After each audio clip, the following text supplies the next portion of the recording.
the Rebbe spoke about the quality of the Rabbeim was Rabbi Meishiv Me'ovim.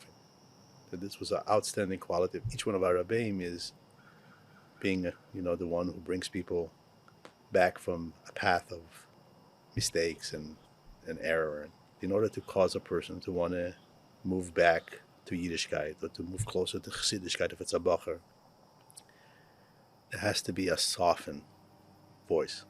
It doesn't work any other way. If we are not going to create a soft space for a bacher today to feel a sense of forgiveness, compassion, why should I want to belong to any of this? Welcome to Homesick for Lubavitch, a podcast where we explore Lubavitch identity in the year 2024. My name is Ben Siafson, and I will be your host. Let's begin.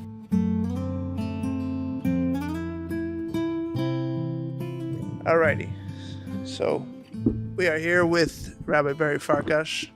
We are not quite in the Pacific Northwest. It does feel like it, which is nice. I've never been there, but so I hear. Nice and rainy. They say it always rains. Always rains. It's true, huh? No, that's how we keep away people. Fair enough. Well, the way you didn't keep me away. The way I was kept away is just it's very far away, and I didn't see myself going there for the near future. And then I heard that you were here in upstate New York, and I reached out, and you were kind enough to make the time, and so here we are. You are by far the most mentioned name on this podcast at this point. In the young age of this podcast, it may go away. Someone else may take. No idea how that happens. You have no idea how that happened. Well, I'll find out maybe today. It happened. Yeah, Akoponim. So let's begin. Let's begin a little bit the background where you grew up, who you are, how we ended up here. Okay. So, Farkash, it's a new Lubavitcher name since the mid-1970s. Right. My father was known for his Sfarim, his Halacha, large family, altogether 17 brothers and sisters. I actually am from the latter one, so I'm child number 10, boy number 7. My brothers are well known. Each one of them is a mitzias, a character, personality. This one with Chassidus, this one with Chesed, this one with Rabbonis. And I was number 7. And growing up in mishpacha where everybody is artistic, everybody is talented, everybody is a somebody. It's a space to figure out your own existence and all of that. My father, we have a whole podcast just about him. My father's outstanding quality is, besides lumdus and all of that, the known qualities, he's a nonconformist. Be'etzem mehusay, in his very essence. He's a person that independent. That's how we moved from a Hungarian family, and he went to Taldisaran, and being completely deep in the Taldisaran universe, like the personal assistant to the Taldisaran Rebbe, his gabe, his right hand, and then taking this 180 to Lubavitch with my mother, who's Natura Karte, Reb Amram Blois' granddaughter. It's not just the guts and the chutzpah. It's a personality. It's a person who is completely an independent thinker, Right. nonconformist, and his learning and his writing is also the same style. This is why people are so taken by his writing and his halacha, because he's very independent. You understand? You grew up in a house like this. That's the avir. That's the space you're in. So I think that had a tremendous influence on myself and on all my siblings as well. Everyone is doing something. Right. It changes the world. That changes the world. So how do you change the world? So, to my children, I'm a father. to my wife and my husband. I went on shlichus. I don't think I had any intention to change the world. That wasn't me. And treated it with a lot of humility, simplicity. But I think about 7 years ago, when I landed on this new hat of being a therapist, this is where everything kind of like changes for me, for my shlichus, for the people I'm in contact with. It becomes like a whole new way of viewing myself and viewing the world around me. How did that happen? Was it looking for parnasa? Was it a lack of satisfaction with what you were doing in shlichus? Like, how do you end up falling into? You don't just fall into therapy. You have to. Maybe you fell into it initially. How did that happen? So this is a very hard question because it touches on a lot of pain that happened in the region that I'm a shliach, that I was a part of a very particular situation where there was a need of a Lubavitcher therapist. And we tried different directions, how to figure out the situation, and not to put any judgment calls on anybody, because all the adults in the room, everybody was doing whatever they needed in order to figure out a very, very difficult situation. I was the youngest that was chosen to be part of that group, was to figure out what to do in that situation. And the Gemara says, and when you deal with something that is that painful, suddenly I realized, where am I in all of this? Right. And I was teaching Tanya for close to 15 years in a school called the Wellness Institute. They teach hypnotherapy, they teach all sorts of breath work. It's accredited school, but they teach really all these new forms of therapy. I have never touched anything of what they teach. The owner was a Jewish woman, Diane Zibrov, and I just went. I gave my Tanya class. There was professors, there was participation. People liked the spirituality. It actually fit in very much to their transpersonal psychology that they were all involved in, Jungian style of. And I stayed away from it. For me, it was like, I'm coming, I'm doing my shlichus, I leave. This entire story unfolded. I went over to one of those leaders of that school to just get counseling about how to handle the situation. And they said, how about training? They said, just take a 6-day training. We give it, it's usually being given for professors, for psychiatrists, for psychologists. Take a 6-day training and just learn a little bit how to just identify, how to treat a little bit. And I got into it. I went to the 6th day. I signed up for the 6th day. I didn't realize that you are on the mat. It's experiential from the moment you walk in. I have never thought in my life that I need any form of therapy. I'm happy. I'm clear. I'm a shliach. It's a day after Simchas Torah. I'm rocking and rolling. I need therapy. I am a therapist. I don't need therapy. But it's part of the study, you have to be client, therapist. That's how they teach those methods. And I'm laying down on the mat and I'm like, I have nothing to talk about. Life is good. And the way it works is because it's hypnotherapy. Again, the word hypno is a shema mushal here. It's not hypnosis, what you hear, where they hypnotize you. It's just putting you in a light trance. And you get to not be in your conscious mind. It's more bringing up unconscious or subconscious stuff.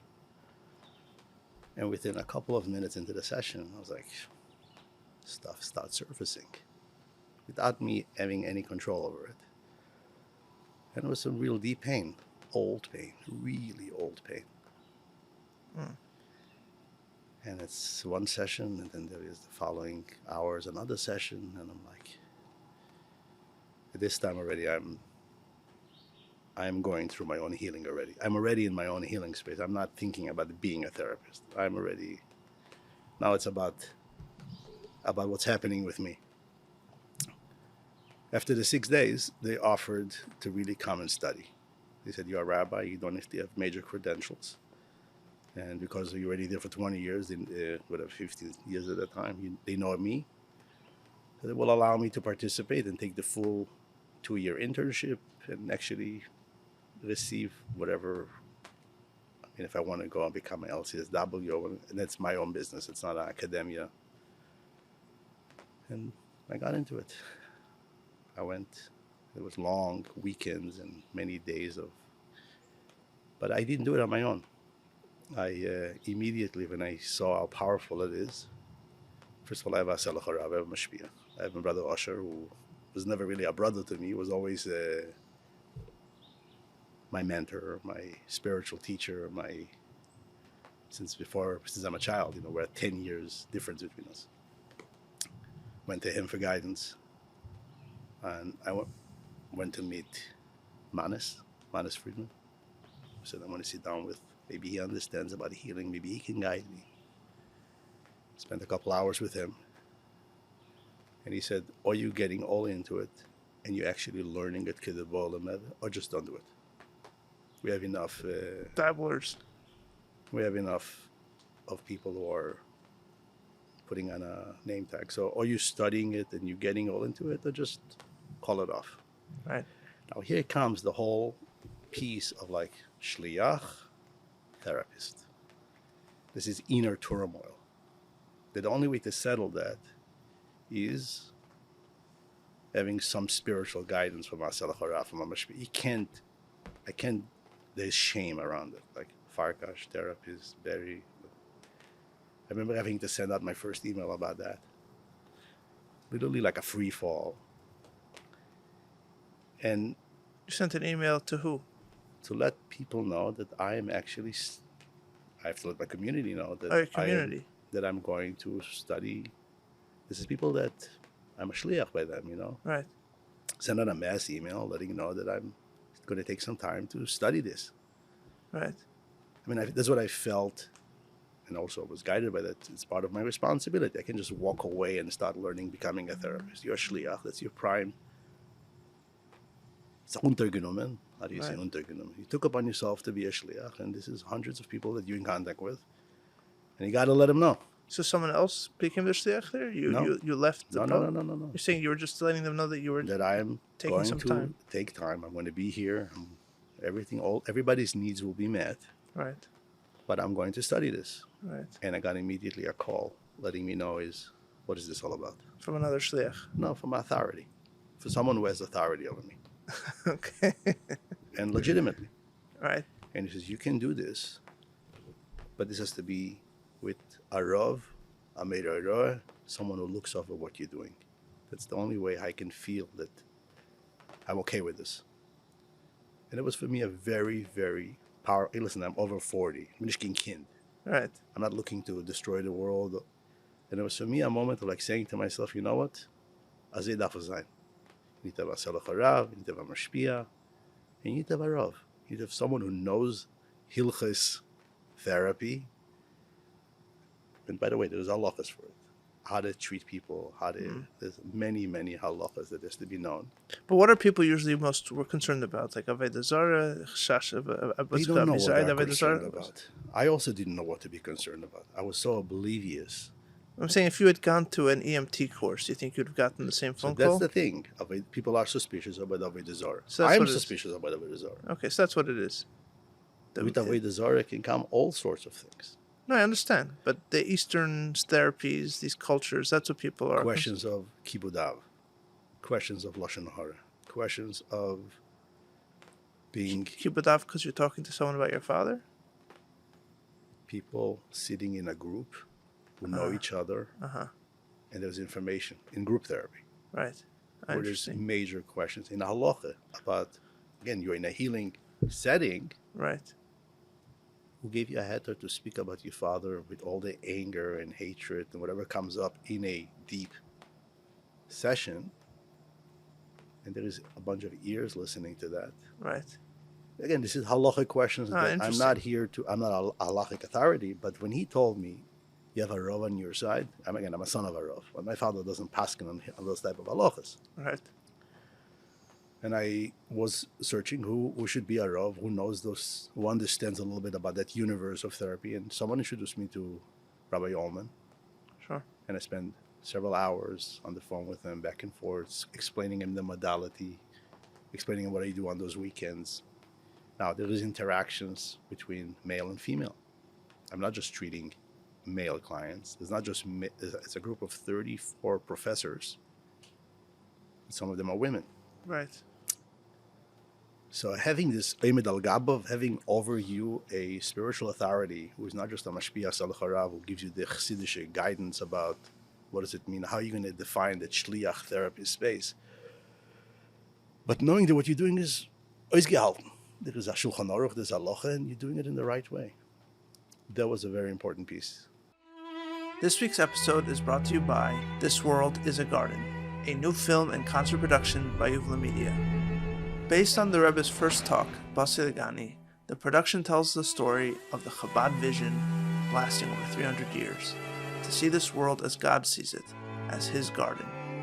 Combining beautiful cinematography with a live performance of a string quartet, This World is a Garden is a meditation on hope and holding on to a vision as time passes by. This production is now available to be shown at your Chabad house and community. Share the message and vision of Bosi Lgani with your community in a way you never have before. For more information, please visit thisworldisagarden.com. What about the piece of the realization that, because the way you started the story with there being an issue with another shliach in the area, and realizing that the tools that you thought you had, or the idea that you had adequate tools that you thought you had, turns out to not be adequate, turns out to not be true. And you realize that these people who you've been up to this point preaching to and teaching and coming in with the stolz of I'm the teacher and like you said, the way you described it, that you went there to teach, you weren't there to receive. You realize that suddenly they may have some wisdom that you don't have, right? And that you could actually learn from them. I would imagine that besides the halachic and hashkafic questions, this really throws a monkey wrench into the identity of the shliach. No, just on a simple level, like the shliach is the teacher, and you're spreading something. Like now suddenly you're receiving from them. Like the whole thing kind of turns upside down. But yeah, on that level mainly. So first of all, what was clear to me throughout is I am here as a shliach. My goal, and even in those circles where you sit with those therapists, I'm representing. I'm always representing. Right. If it's a Ninivresi Lashamer Siskeni, or it's I am here as someone who carries the name Lubavitch, if I'm the one who carries the Rebbe's image, I'm always representing. Now, there is a piece that was unbeknown to me. The Chassidus read wegen a Nefesh HaBahamis. But a Nefesh HaBahamis that Chassidus talks about is a Nefesh HaBahamis that is a Nefesh HaBahamis. It's cultivated. Right. It's suggestible. There could be a conversation between that and the Nefesh Halikis. But sometimes there's a Nefesh HaBahamis who is ripped apart because of pain, because of hurt, because of personal injury, because of behavior that went too far. I had a word that came through. I don't know, maybe someone said it before me, but it said, when you cry about Slach Lanu, when you go through one or two of those sessions, you realize there's nothing to do with Slach Lanu. It's completely refoenu. You're praying at the wrong part of davening.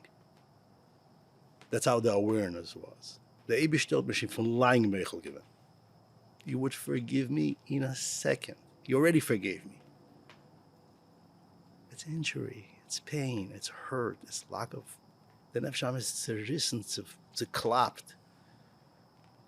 And that piece, with the Reif and Nefashis, the Alter Rebbe talks about the Reif and Nefashis, says any spiritual teacher is supposed to be a Reif and Nefashis, supposed to identify that, the Chayera, the All those,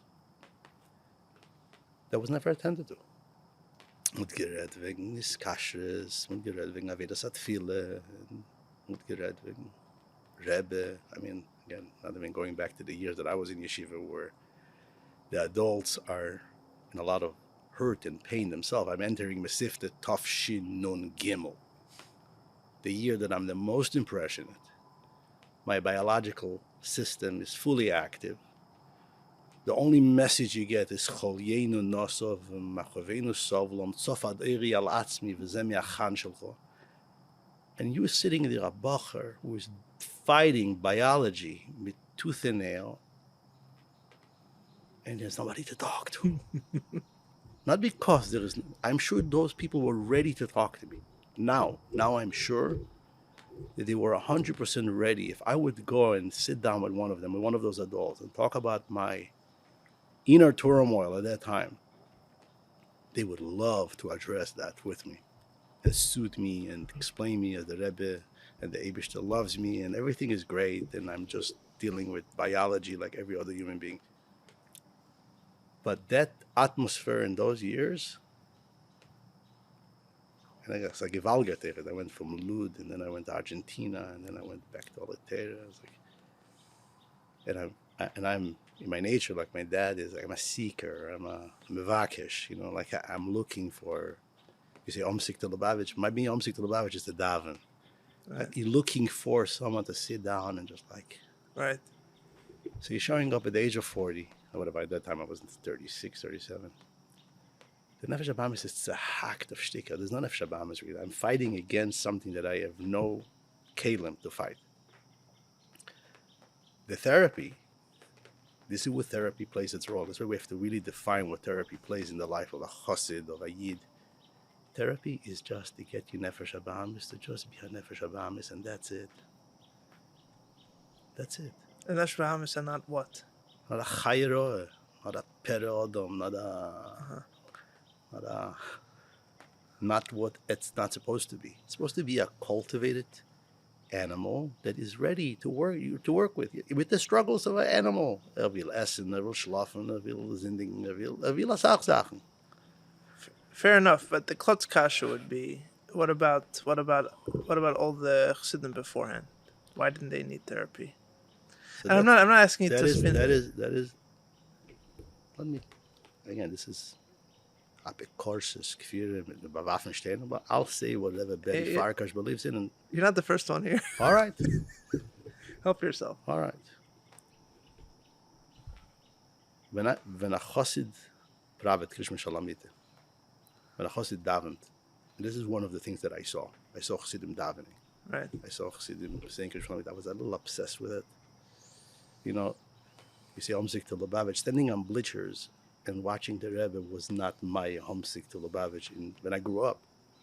I mean, Lubavitch was, in Yerushalayim at least, is growing up watching Chassidim, watching Shulchan davening Shabbos afternoon.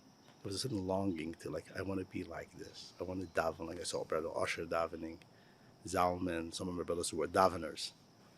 Right. When a Chassid said Krishma Shalamita and davened, and they were weeping. They were weeping with Krishma Shalamita. I'm sure that Mendel was weeping, Bencha was weeping. When they were saying Krishma Shalamita, they were weeping. And that weeping was Rechukei Me Hashem, the distance between them and the Eibishter, all of those things it says in Chassidus.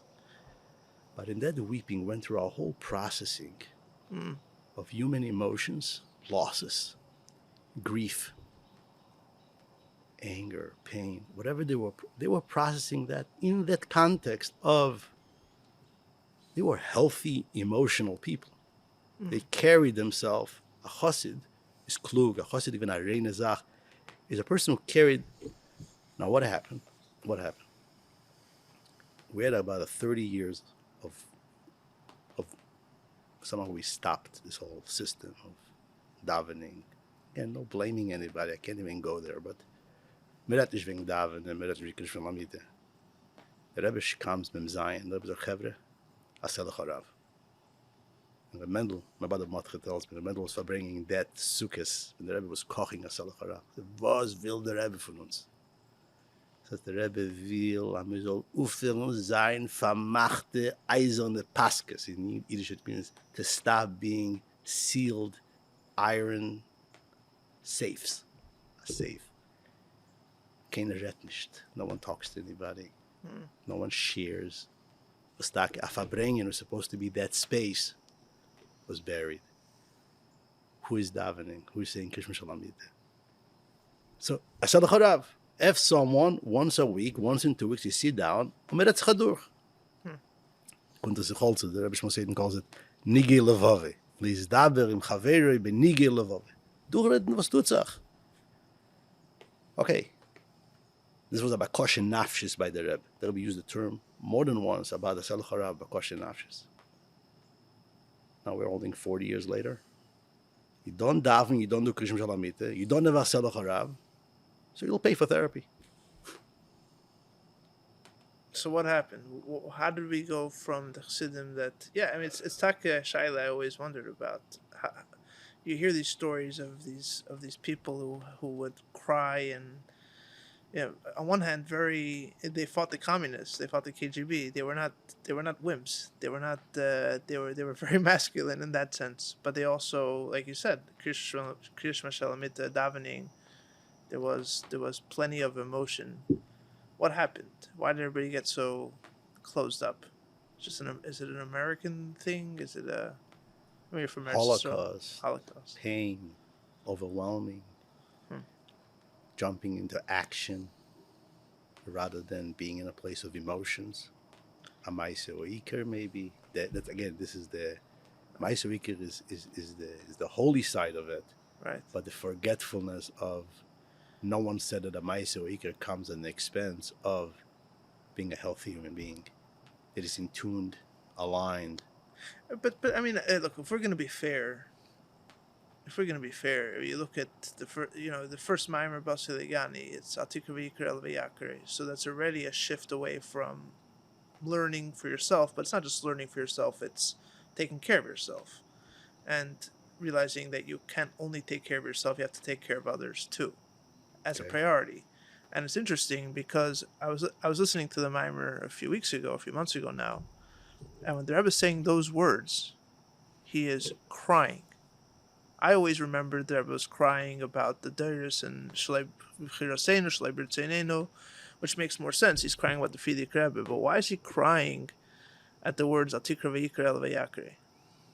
And to me, I mean, the answer is very obvious. The reason he's crying is because that's what he's experiencing right now. He's turning from a life that he had up to that point where he had far more time for himself, even though that was already changing in the few years before the Nasias when he was working for Americas, but he still was more or less had his own time, and now he wouldn't have his time, or at least not nearly as much.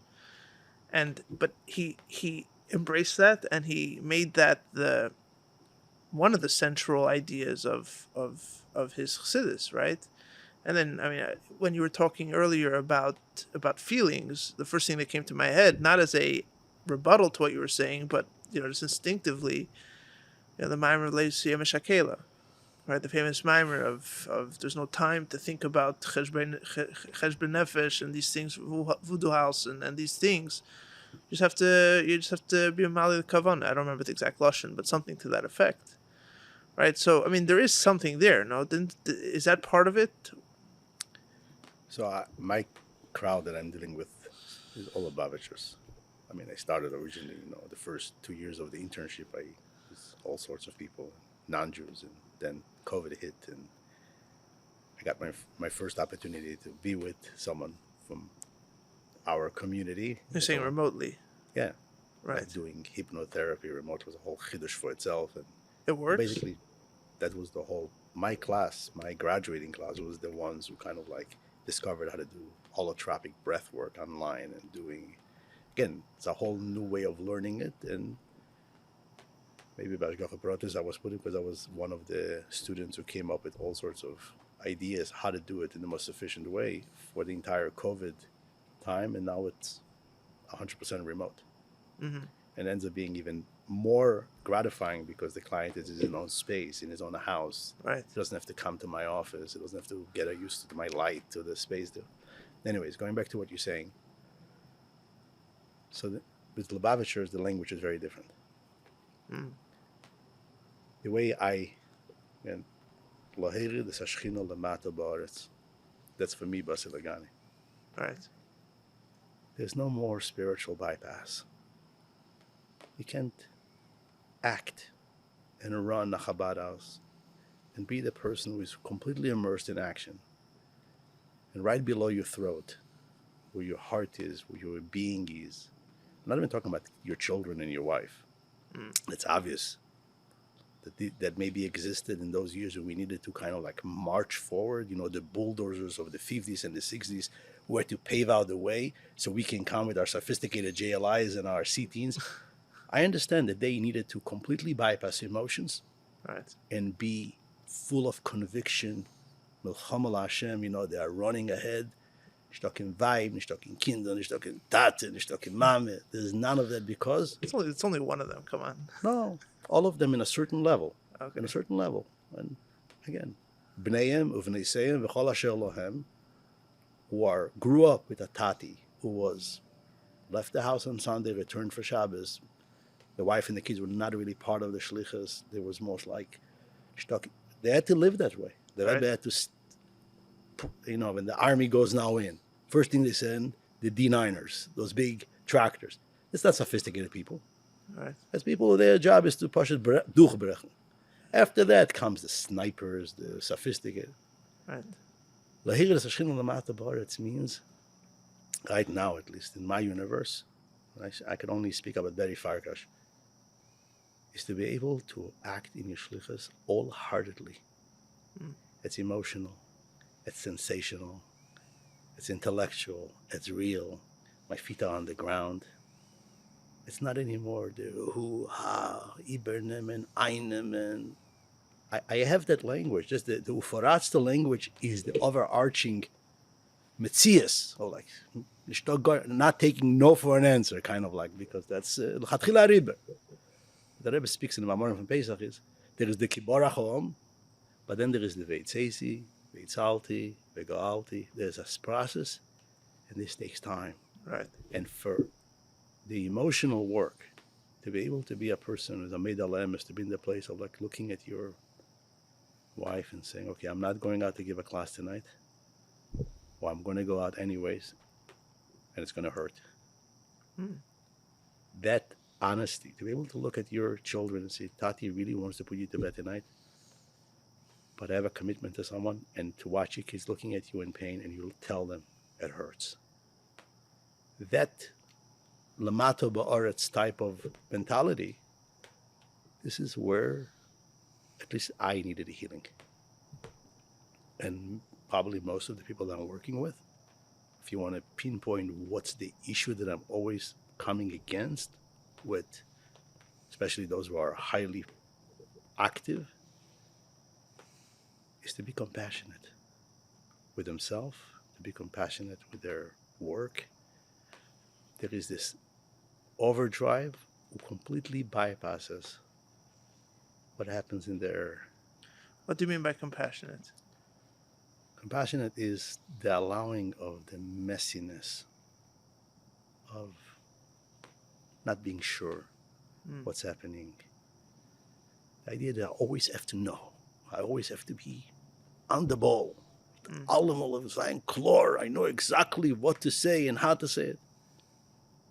Not necessarily. I mean, the description that I told you before about Ben Shem Tov, and the pain of having to go away from the house without saying goodbye from the Fradl Sudak episode. That's real. It's messy. We gegangen van Rebbe in fire and Wasser, but they were never bypassing the love, the compassion. There was forgiveness there. There was anguish. That's messy. That's human. Right.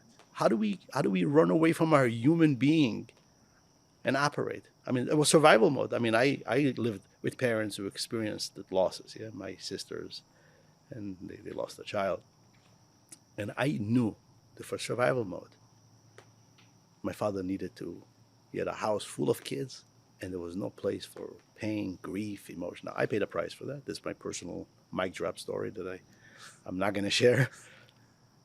But to see and understand that this was just part of their way of having to deal with it. I have no anger towards that. I have no judgment towards that. My grandparents, Holocaust survivors, that's how they had to live their life. Right. There was no emotions, marching orders, mitut was midarf, and that's it. Right. Lahir des Hashem lamata ba'aretz becomes now so real because it doesn't work any other way. You can try. Mm. But you get smacked around from your balabatim, you get smacked around from your family. Yeah. I mean, that talking about that episode about my Zayda Bencha. Yeah, that it is fascinating that the man who, or one of the men who stared down KGB agents and scared down, and it was interesting for me. Maybe it's a davar pashut for others, but I grew up hearing about the KGB and Stalin through the prism of Lubavitch, which is this enemy that we fought, and so in a way, it makes the Chassidim bigger, but it also makes the KGB smaller, because you think they were just like out to get the Lubavitchers, and then you start reading Gulag Archipelago or whatever you read, Solzhenitsyn, whatever you're reading about the Soviets from outside, and you realize, my God, these guys were scary monsters. This was crazy. I mean, it's in a way a Holocaust, just a very different, more like a mental kind of. But I don't want to compare, but it was crazy, and they stared it down. But Maizeda couldn't stare down the death of his wife. Like everyone that knew him said everyone that knew him in England afterwards said that he's a halber mensch. Yeah. So this is what that interview did to me. That interview from Fadl Sudak that I believe every seminary girl should learn and every bacher should listen to. We're getting there. What's the power of that interview? It's not that it humanized for us Ben Shem Tov. Right. Okay, we have to take every holy cow and we have to slaughter it. No. Right. That's the job of the WhatsApp groups, we have to nafshis jede Sache. That's not okay. Right. But what it did to me was someone who grew around, I was in Miami around Talmidim, Shem Tov. I was around that environment of that, like the black and white world where there is no compassion for mistake. Right. Those words, os nish ken shayches. Right. That word, that sentence. That's terrible. It's such a terrible sentence. It's a sentence that, talk about shame and hurt and not just when you are dealing with biology and you find out the os ken shayches. I'm talking about like you're sitting, a bacher went and he opened up an umbrella by the oil. I'm not disclosing any information from any of my clients, but a guy opened up an umbrella by the oil. And the ältere bacher who sits, guckt sig det verbringen and steht bang oil, öffnet auf an umbrella. Now, right. To know, okay, I'm not going to go there. No, but to know. I'm just laughing at the story.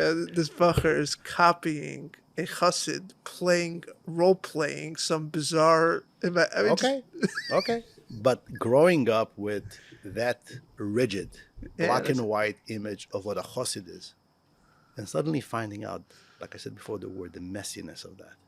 Right. This is the vibe. Now, by the way, I don't know if it's true or not, because I'm not that.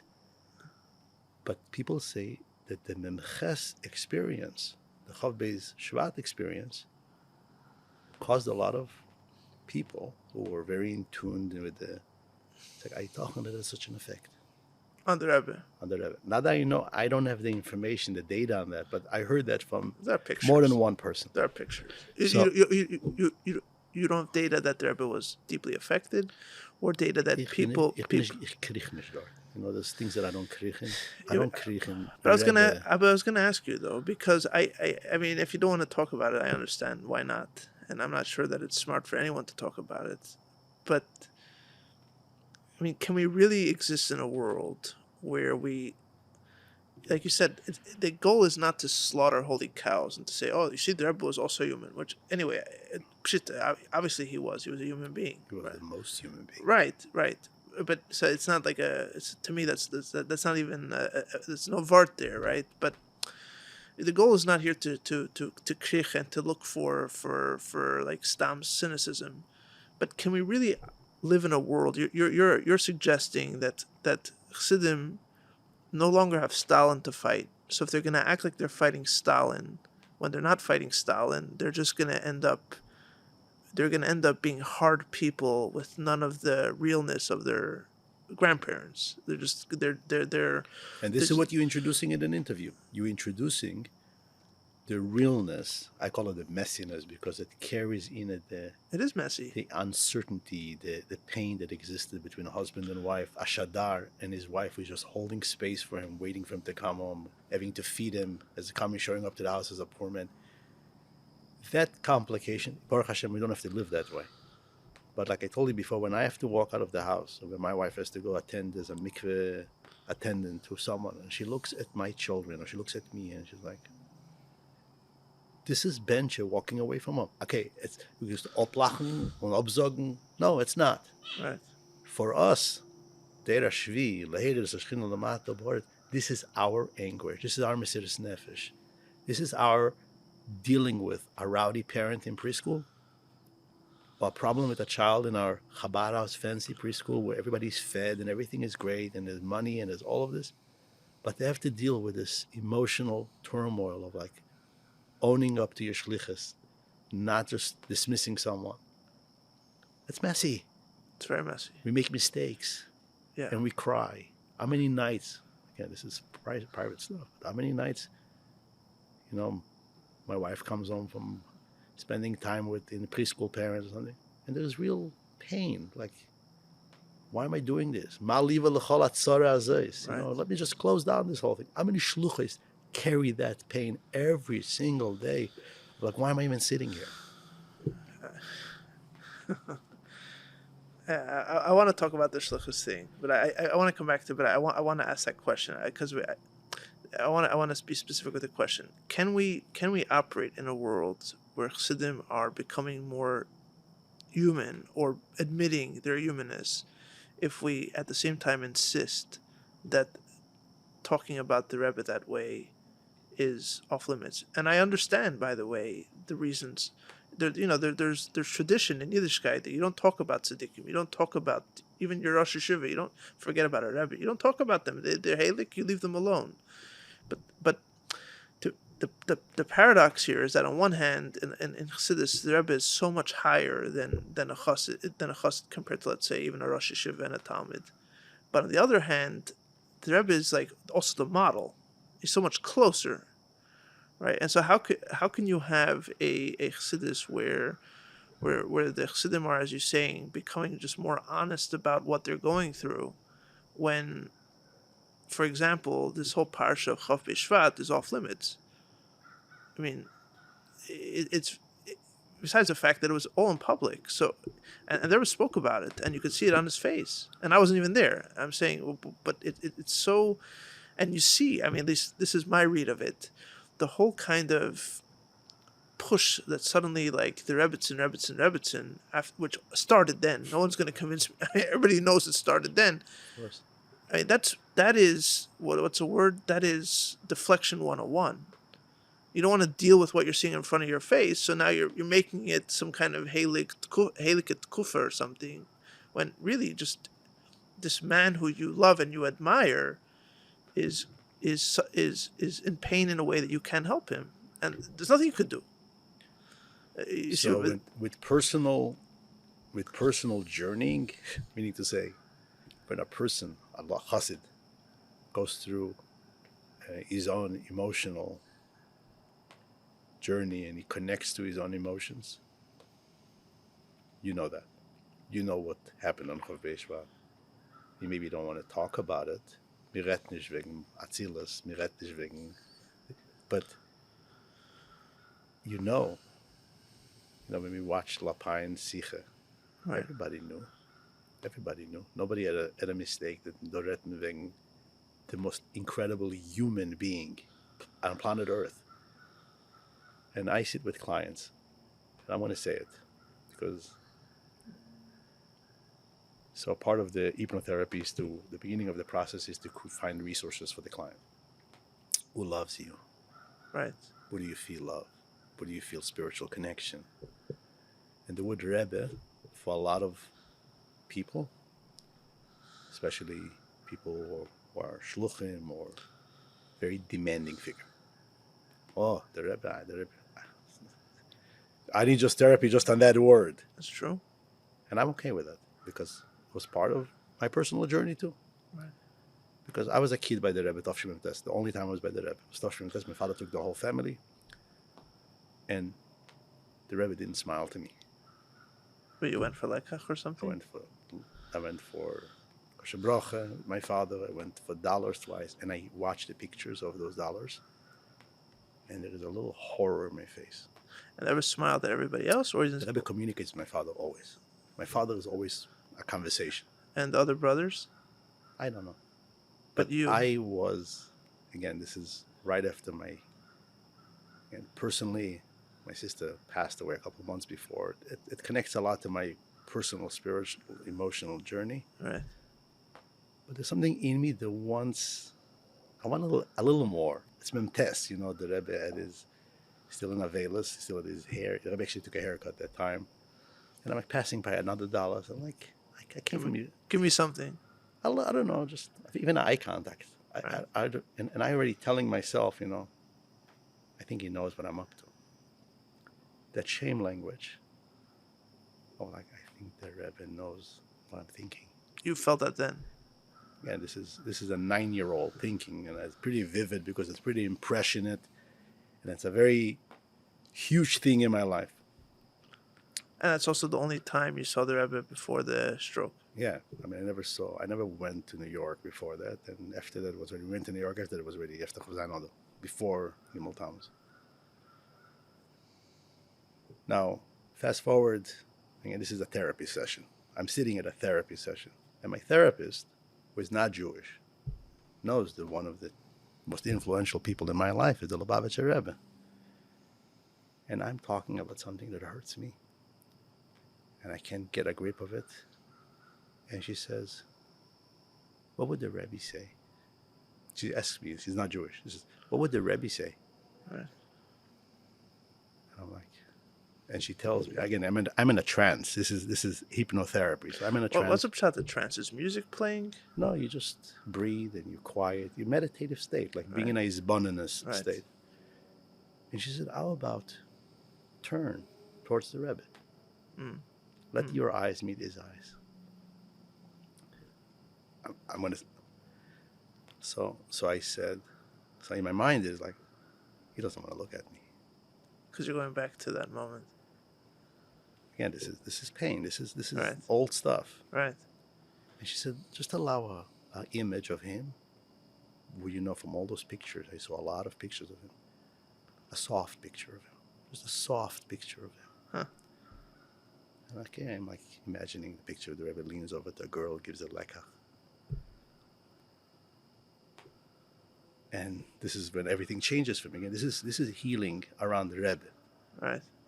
Where suddenly I realize I don't stop smiling to you. Like everything you have as a chassid, as a shliach, even this that you're sitting right now here in a therapy session, you're writing panim about your issues, you're writing letters, you're writing duchos.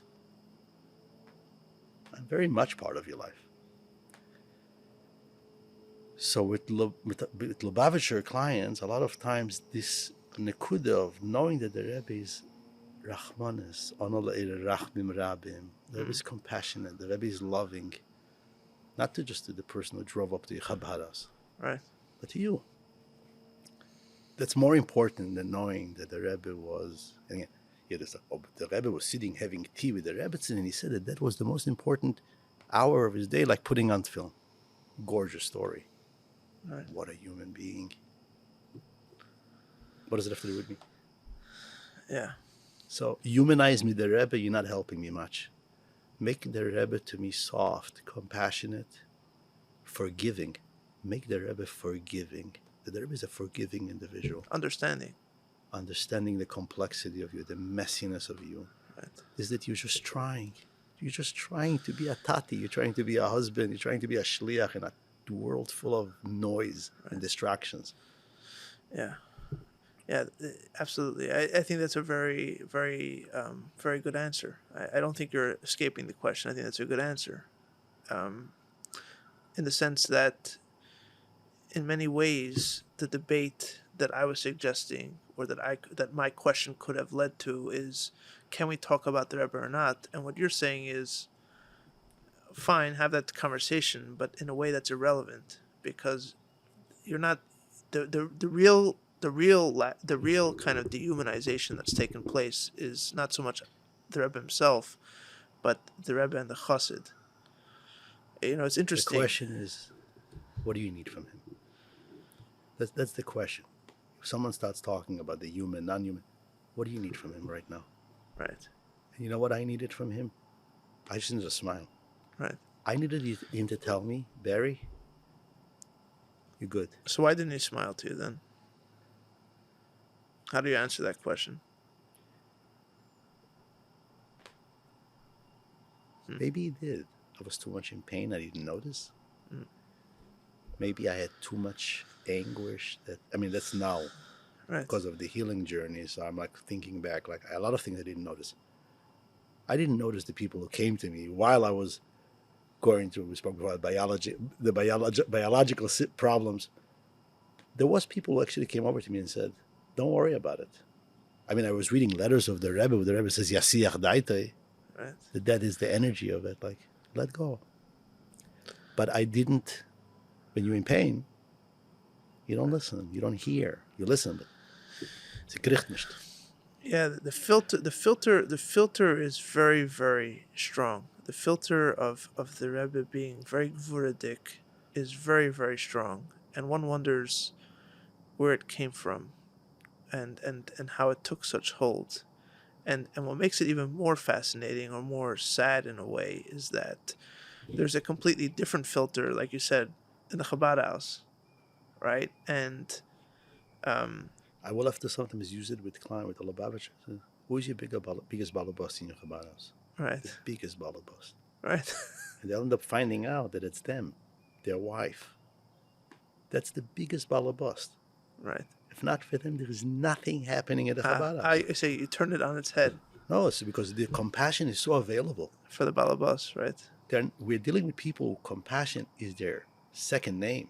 Right. They know a shliach, the way he embraces, the way he forgives, the Right. way he's passive about. And I said, who is your big? I will ask that. Who is your biggest balabas? Larry. No. Who is your biggest balabas? If not for him, there is nothing happening at your Chabad house. Who is that? Right. Oh, nothing happening, my wife. Right. And who else? Oh, you mean me? You mean to say me? I should say me? I said, you don't have to say that. But Yeah. if you are not there, Right. there's nothing happening. Yes, it's like my wife was a teacher for many years. I always say that she was that the biggest donors to schools are the teachers. I mean, So because compassion is so available if you for don't them. want to teach, try paying someone even $1 million to do that job if they don't So want I'm to. saying is because their compassion is so available for them. It's their strongest energy of a shliach is compassion, forgiveness, love. This, I believe, that what the Rebbe gifted us, besides Torah, besides Chassidus, the greatest gift the Rebbe gave us is to be able to love a Jew the way he did. Ki be'er ponecho nasato lonu, he gave us himself. That gene, you can teach it, study it from today to tomorrow. This is a Lubavitcher Shliach has so much compassion towards a fellow Jew. It's unexisting. I know it's, but what happens with what's with there? So how do you explain, Taka, that in yeshiva I heard this so many times that that for Balbatim by dollars the Rebbe would smile, and that for Bachrim the Rebbe was serious because he expected more. How do you explain that? Because I understand the idea that you're suggesting here, which is So it comes back to the idea of demanding. People say, "Oh, he's the most demanding individual in my life." Right. Just thinking about it, just going to the oil is so demanding. Right. And I will say, Why was he so demanding of you? Just kind of like, let's just drop into that. Why was he so demanding of you? Now let it be soft. And the answer usually is because he's the only one who really believed in you. Who believed in you more than him? He believed you could do 3 Prakim Rambam, you can be a Shliach and conquer a city, you could be the biggest fundraiser. No one believed in you. And again, coming back to my own personal, because I didn't grow up with the Rebbe being such a fixture of our lives as Lubavitch, Shalim, it just didn't happen for whatever reason. Some of my brothers, they had a different, stronger experience. So I'm sitting with someone talking about what does Gimel Tammuz mean to me. Gimel Tammuz was part of the chaos. Yeshiv of your life. My life. That's you have to pretend that you said, and you don't know why you said. You don't know, and it's a whole. The Veishishpung was tutzach. The adults in your life are saying one thing, and the other adults are saying something else, and you are a bocher. You're trying to kind of like, what am I supposed to right now? Be very upset. Right. Okay, so I'm going to be very upset. I remember the Shabbos, my brother Osher got married, Lamed Sivan. Right. In Argentina. And all these great Lubavitchers are there, big characters in Lubavitch. Sie tutzach, sie brennt. There's a fire burning. And then Gimel Tammuz happens that Sunday. I'm like, what am I supposed to do exactly? What is my position? I'm 14 years old. We were just dancing 4 nights ago. Dancing, crying. I don't know where am I. Right. There's no one taking me and said, giving me the adroche. Like, I don't know what's going on. I'm 14 years old. Right. I have no. So one thing that came through, again, this is years and years of trying to connect. My birthday is Dalet Tammuz, Gimel Tammuz, always kind of this complexity, So the year after my bar mitzvah, and I'm like, Gimel Tammuz, and then it's Dalet Tammuz, and you shouldn't pay attention to Dalet Tammuz because it's only Gimel Tammuz. It's like, Right. And what actually happened in the last year or this year, I think maybe it was more clear. Thinking like, what's my relationship with them exactly? What am I taking? I'm a Shliach, all of that. It came to me this thought. The Rebbe took everyone seriously. Kids, adults. Anything you wrote to him was taken seriously. But they're ernst. I'm thinking to myself, like, who in your life takes you seriously? Right. It's supposed to be your tati, your mami, your mashpia. Right.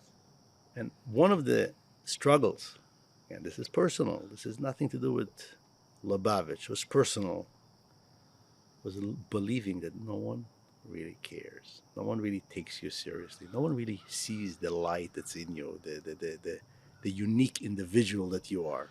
Right. And the Rebbe took everyone so seriously. Everything, and this is what connects to the Lashon Nikiyah of the Rebbe and the printing and the stress around making sure that everything, it's not a perfectionism, because everything is serious. Right.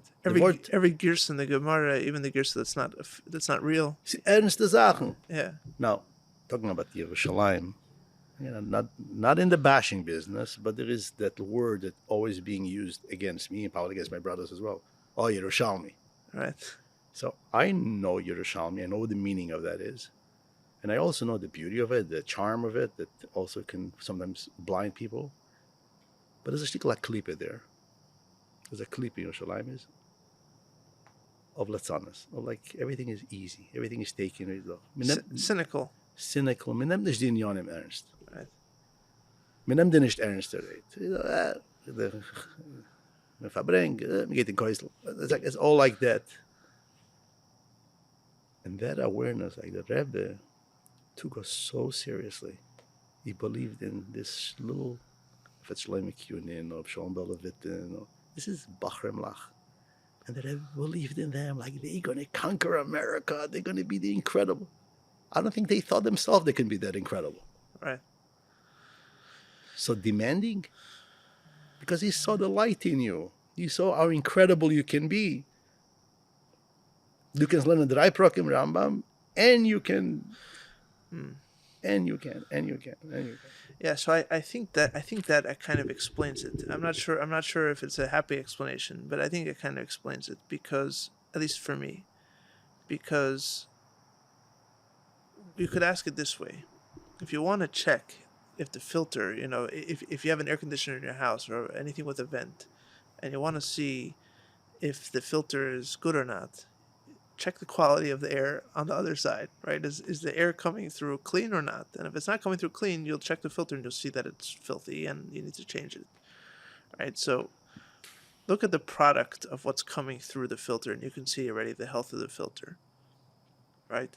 You're talking about the Rebbe taking everything very seriously, and I agree with you 100%. I've said it on the podcast a bunch of times, and in general, to me, the number one rule of the Rebbe is taking things seriously. So if it helps, because sometimes you'll hear like some kind of cynical take that's attributed to the Rebbe. It's like, okay, that never happened. It never happened, or you misread it. It's impossible. It's a helpful tool. But the question is, how did the Rebbe so serious? The Rebbe takes everything so seriously. There's not an ounce of cynicism anywhere around him.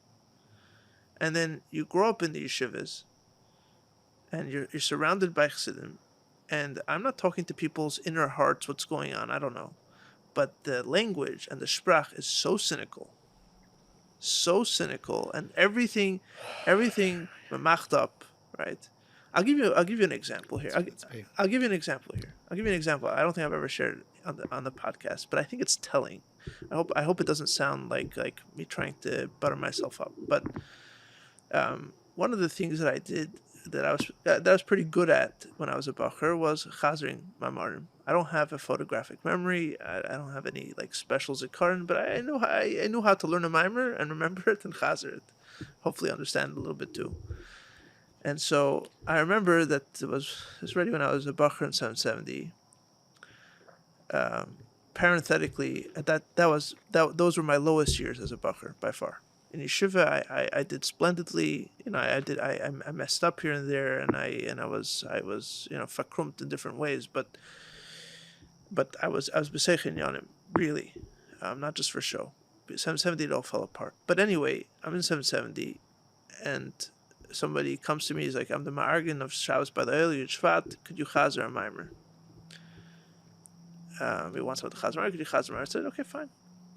Okay, but in my head, if you chazer a mimer, you chazer a mimer. You don't take a mimer and then open it up and look through your half-closed eyes and read it. It's not a joke. You do it or you don't do it. So anyway, that year's mimer was it was Yud Aleph, the Masal of Yud Aleph. So it was either Yud Aleph or Lamed Aleph, and I chose Lamed Aleph, which is a very long mimer in Melukatei. It came out in Nun Aleph and Melukatei. And anyway, it's a very, very long mimer. And so I started chazering it. And I remember distinctly, because I knew the mimer about Pes, so I wasn't with my eyes closed. I saw people around me. Now, I didn't have a perfect Yiddish. I grew up in Hong Kong. My Yiddish was non-existent. I taught it to myself in yeshiva, so it was not perfect at all. It was better than it is today, though. I was chazing this mimer in Yiddish, so maybe people first what's this Yiddish about? But then I began to notice heads start looking up, because it's 5 minutes, 10 minutes, 15 minutes. What's going on here? This is not how it goes usually. Okay, I didn't finish the whole mimer. I thought that would be over the top. Nobody needs to listen out to a 15-minute mimer. I think halfway through I stopped, and that was it. Why did I tell you this story? Because not the entire Shabbos, but a few times, I remember this, a few times over that Shabbos, a few people made it a point to be mevatel. Now, to be fair to them, I think that they maybe were trying, the yeshus, whatever, maybe in their head that's what they felt and they meant it well, but if you mashpia and if you shluchim, made sure to put me in my place. That part doesn't bother me. Whatever. Bothers me. Say they're fine, but it. We all lived through this. But I don't think it even bothered me so much back then, because I kind of expected it at that point, and I was kind of asking for it. If we're going to be honest, I was kind of asking for it. You decide that you're going to make a point that you're actually going to chazer a mimer when most of the time it's a joke. You're sticking your head up. So elated. Seder. But that's not what pissed me off. What pissed me off was a few months later, my mother starts telling me, "Oh, by the way, I heard from the Shliach that you chazer this mimer." There were shluchim going around they were there by Shabbos. They didn't come to say Yashakayach or anything, but they went back to their Chabad houses and they started telling their communities about how there's a bacher that grew up on shluchim in Hong Kong, blah blah blah, and he has a mimer, and what does this? Look how beautiful it is. I'm like, you can tell your entire community, and you couldn't just come and say Yashakech to me. Like, why are we living in this split universe where Chabad houses we paint this rosy picture, and by us we literally all we do is pull down our pants and drek on each other? Why? It's outdated. What's outdated? I mean, this behavior is outdated. It's actually not that I think it's changed. It's not changed, but it's changing. There is now. I mean, I know from Usher because he's in yeshivas. I know Amram, my brother, who's in yeshivas. I know Zalman is in yeshivas, right. And I have my own kids in yeshivas. And I'm not here to idolize this yeshiva versus that yeshiva.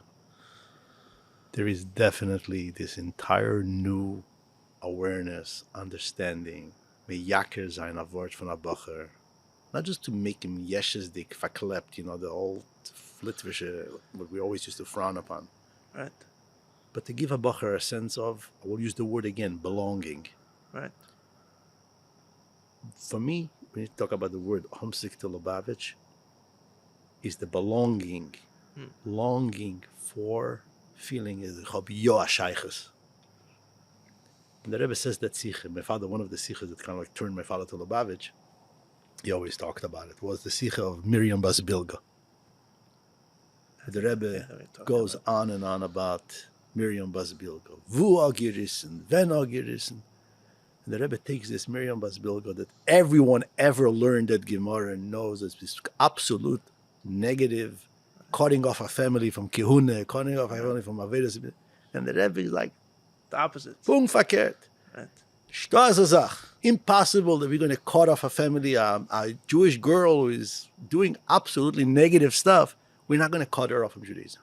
She has a shaykhs, and she has a shaykhs, and she absolutely has a shaykhs. And that's why she's on the Mizbeach, right? And that's why she's yelling at the Mizbeach. And this was a Yiddish tochter, and a Yiddish maidel. And that every stake, my father was then told this Aaron Chassid. Right. He's listening it on the Shidur in Terasemis, I think, in the old Terasemis. On a Pashit, the zest in one place. We want to make sure that you are staying, that you're not a groupie, you're not part of this. You have to live up to the ideal of the ideal. And da kommt der Lubavitcher Rebbe und nimmt ein Mädel, 20,000 Jahre, everybody learns that Gemara, and everybody has a certain way of thinking about this. And the Rebbe turns you to such a belonging. Again, this is the energy of this. And everyone, every encounter of the Rebbe was to be able to give. People ask me, how many Balachivas do you have? My Polish cousins. Wie viele Balachivas is there? I had to kind of like think for a second. Like, one second, it's how many kapotas do you have? That's how we do Lubavitch. How many kapotas do you have already? Like, what am I doing, Tak? Based on the amount of kapotas and the amount of years I'm there, Shvei Matzev. It's not okay. Right. But then when you realize that your job is to look to echad, is to just give Jews a sense of belonging. Everybody's agirissen. In their own belief. Agirissen, Chanishkin Shaylas. I remember the mashpia in Shir Dalad Mesifta was not I'm not going to mention her name. And he says, and he was trying to put on a point about Shmir Sinai. Right. And he said, if you're taking a magazine in your hand, you should know, Osach agirissen von Rebbe. Yeah. And he said it so loud. Now, I'm a sensitive kid. It took me time to appreciate that about me. But I was a sensitive kid. In my world, I don't know if collapsed, but in my world was like... Because he's talking about you. Of course he's talking about me. Right. Now, I don't know if he's talking about me. No, he doesn't know that. He's a hat maker, whatever they call it. I'm sitting there. I'm a bacher. Right. I'm sensitive. Right. My portals are open. I'm hearing. And this is a big bacher, a big mashpia and chassid in my eyes, a davener. Right. And he just wrote me off. Right. He just sent me to Siberia. So where did that come from? I mean, so that's a question. I mean, because this radical language at a space 60 years ago, 70 years ago, there was a space for that form of there was a space for that system, and there's beautiful teachings now that a lot of mechanchim are taking. Systems are changing. You cannot use that language anymore. But here's a question though, because all you're saying is fine and good, but it's not that we can go, if we're gonna be honest to the hadracha, let's say, of the Rebbe, right? It's not that you can go from what seems like, at least if at best, a temporary thing of being very strict, or just a complete misreading of what the Rebbe wanted and pushing people away, to like switch all the way back to just being very accepting and welcoming, because like you're saying, the Rebbe was welcoming with or accepting or understanding with a stern face, right? That it always seems to come back to that problem where the Rebbe demanded opposites at the same time. He demanded contradictions of himself and of his chassidim, and so in many ways that is almost like it's not an excuse, but it's almost like a defense of why these people were so stern, because they were being asked to, on one hand, hold up the standard of Teichet Mimim, and not to give an inch on the tradition of Teichet Mimim, and not give an inch on the standards, and they weren't allowed to let in, Avram Fried into the yeshivas, right? They weren't allowed to let it in, but at the same time, they're being asked to, like the Rebbe would always say, you can't kick out a bachrim, you can't make mitzion mishivas. These are opposites. If we're going to be honest, these are opposites, and the Rebbe wanted opposites. So the question is, when you realize that in the failure to do opposites, we've failed in one direction, how do you make sure that you don't now fail in the opposite direction, right? I mean, at the end of the day, if Lubavitch is going to just kind of accept willy-nilly this more therapeutic mindset, which definitely has milas and has necessity, but can also become its own. So everything has ego and spirit. Everything has those two sides to it. Right. The Rebbe spoke about the quality of the Rabbi was Rabbi meishiv me'ovim. That this was an outstanding quality of each one of our Rabbeim, is being the one who brings people back from a path of mistakes and error. And we know, and it's not major science, is that in order to cause a person to want to move back to Yiddishkeit or to move closer to Chassidishkeit, if it's a bacher, there has to be a softened voice. It doesn't work any other way. That compassionate, if the bacher knows that he's forgiven, it's not that he's going to start misbehaving. Oh, I'm forgiven, so echte vashuv, maspikim biyad lases tshuva. But to be able to drop into the forgiveness that exists, that the emes is midas harachamim, tiferes. It's complicated. We understand your complication. And this is what Eden are coming to the Chabad is the same attitude. You came in the car. It's complicated. Right. It's not simple. The guy is married. He has to get away from that marriage. He has to work on that. If we are not going to create a soft space for a bacher today to feel a sense of forgiveness, compassion, why should I want to belong to any of this? Right. And it's my choice these days. I don't have to stay. Where's my space here? 1 second. My human space was suspended. I'm not talking about trauma victim. I'm talking about a guy, a regular bacher, going back to the biological movements in his body, and it's like, so tell me it's not prohibited. It's a lie. It is prohibited. Right. But it's messy. Right. You're human, you're developing, you're going through phases in your life, things are happening, desires are coming up, your body's getting ready for reproduction. I don't know. Explain it to me. Right. And let me know that's okay. Not okay to do what I'm not supposed to according to Shulchan Aruch. Let me know that I am okay. Right. That the Eibishter has not written me off. Right. Because of what happened to me. If you can give this vort, you'll return the person from a path where he knows, thank you. Like thank you. That's all I needed. It's crazy to think how much that problem really, I mean, I don't know if it's all of the issues in yeshiva. I don't think it's all of it, but I think you're right that it's a major issue in yeshiva. This is just a basic. This is a basic. I'm not talking about. Mullah Bocher is so sensitive that when he wrote a pan by mistake with lines on it, or like the Right. guy opened up the umbrella by the oil, that's already enough for him to believe that there's no more path back for him. Yeah, I mean, Yeah, this is extreme. the OCD of the of the pan without the lines in it was definitely part of my experience. I mean, there's a vart to it. Obviously, learn to treat a letter with respect. Would you actually send a pan to the president? Would you send a letter to the president with crossing outs and stuff? You probably wouldn't. But if I have to force you to respect the president in the first place, then we have a deeper problem, right? Like that's not how you don't respect the president by writing a letter without lines in it. You write a letter without lines in it because you've come to respect the president, right? And if you, when you start filtering the respect of the Rebbe through these kind of harsh, yeah, it definitely it definitely leaves a mark. Again, that type of a trick, it's not a trick or a play of words. It's just asking that Lubavitcher who struggles at that moment and say, what would the Rebbe say? But not what would the Rebbe say from that, what you're listening in.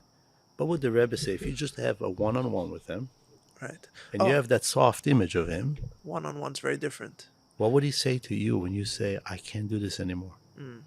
What would he say to you? What would we say, my wife can't handle it anymore? What would he say to you? And somehow we are so adult-like and so clear on forgiveness, compassion, kindness, grace, whatever the word you want to use for that. They were like, of course he would say. Right. Because it's very interesting that line of what would the Rebbe say is used very often in the opposite direction. That is about this podcast, for example, and probably about you becoming a therapist.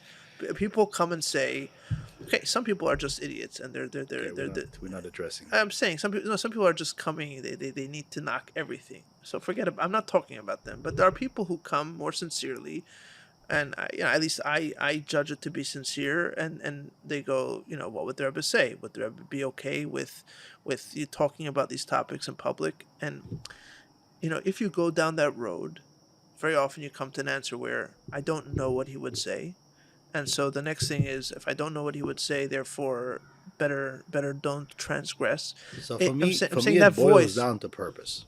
That question is, does it feel a purpose? In the Rebbe's world, a lot of the words was purpose, kavaneh. Right. I remember the last weekend of my internship. Now I'm grappling with this. I'm getting judgment. I'm getting How many years? rolls. How many years? 2 years, you said? It was almost 3. It ended up being almost 3 years of an internship. But I'm being in that space of with myself. But more than that is, family, friends. People are like, are you looking for a corner? Or, this one is a rabbi, this one is a mashpia. Now you need to have your... I'm dealing with this eye rolls. I'm dealing with this pain. And I'm like myself, I'm doubting, questioning. Now, I have a shluchim. I have a mashpia. For me, that was like the Eisen brick. I'm walking on an iron, but at the same time, inside is inner turmoil. Right. Remember the last weekend. I'm sitting at the last weekend, and it's like we're saying goodbye to each other. And there's this quiet music playing in the room. And I'm trying to think, what's now? What's now? Where am I going with this? And this question was, Shliach, therapist, Shliach. What are you going to do exactly? You're going to close down your shlichus? You're going to start being a therapist? Who geist mit them? Right. And the words, again, this is nishkin wachakedesh or orem elamaylo, but the words was, Ani lein nivresi elo l'shamish eskeni. That's it. And if you are here, and you have a rav, and you have a shluchim, and it serves a purpose right now in the universe, in your own universe, obviously you're the first beneficiary of it. But if it serves a purpose, the Rebbe is waving to you with both hands. Go for it. And yes, there's agbolas. I can't do it every day. I only can do therapy twice a week. I have a shliach that I brought down, an incredible young man that teaches me a ton how to be a better human being. Shnei Matasov and his wife, incredible people.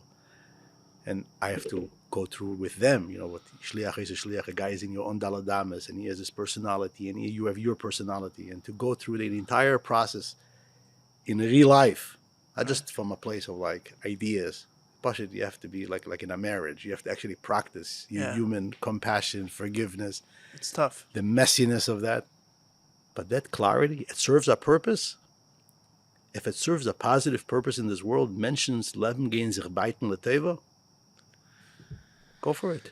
Yeah, thank you. I mean, I appreciate, I agree with you. That's why I'm doing it. But my point is more that the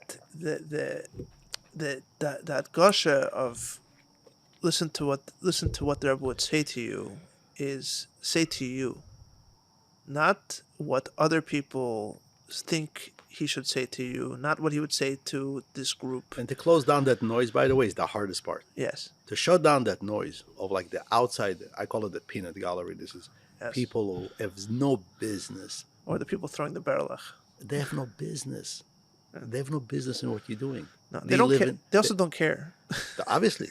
But they have no business to get into my space. Right. No, yeah. Because if I would not clear about what I'm doing, because Betty Farkash decided to do the good morning and he wants to be a therapist. And, right. As I say there in life, I'm over 40.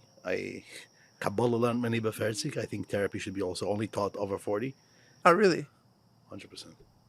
You're saying being a young therapist. You're saying to learn how to become a therapist or to even go into therapy at all? I mean, usually the age to go into therapy is between 35 and 45. Really?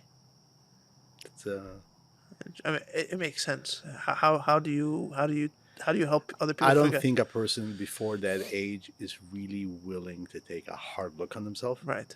People go to therapy at all ages. Right. All ages. Kids go to therapy, but it's not very useful. When are you ready to actually turn your kishkas upside down, inside out, and stand up? It's when you realize that life is a one-way road, and if you don't get real, it's going to be over. I mean, that happens at that age. That happens at 30s, 100%. Hanan Ben Ari has a song, 38 vot ktsat. Right.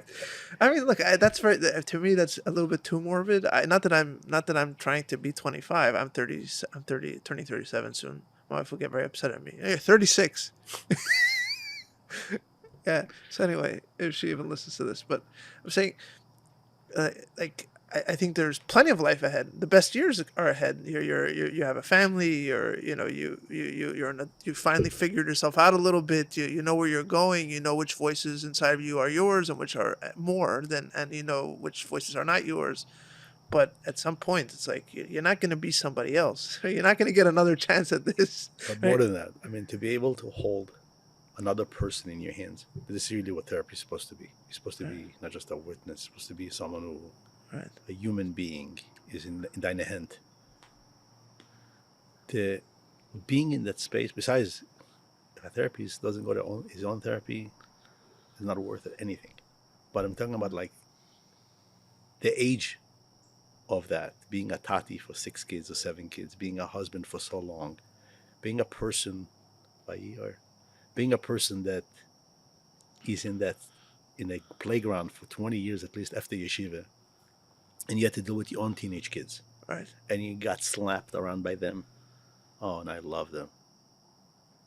Right. I became a better tati than I ever was because of, but that was part of, now, you before that, what do you know? I mean, the other day, someone stopped by in Issaquah, someone on their way on a flight, 22-year-old woman, girl, and she says, speaking about clients that she has, and I says, do you have clients? And she says, yeah, I do ayahuasca journeys. Oh, Lord. And I was like, wow, 22-year-old girl, I don't know if from where, not a Lubavitcher, but you're doing ayahuasca journeys? Ayahuasca is the strongest medicine available on planet Earth right now. She's guiding people on ayahuasca journeys. Yeah, she has clients. She's talking about her clients. Right, all right. I'm just saying, I'm saying 40, right. 40 should be the minimum. So Right. you have some life Right. enough. You're and you already worked through some stuff. Right. Right. Yeah. I mean,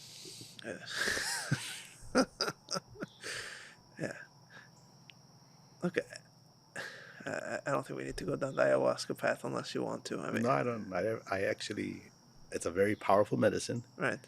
and it changes people's lives. The only issue is the way it's administrated, the hype around it, the Right. lack of vetting who comes in. I do a holotropic breath work.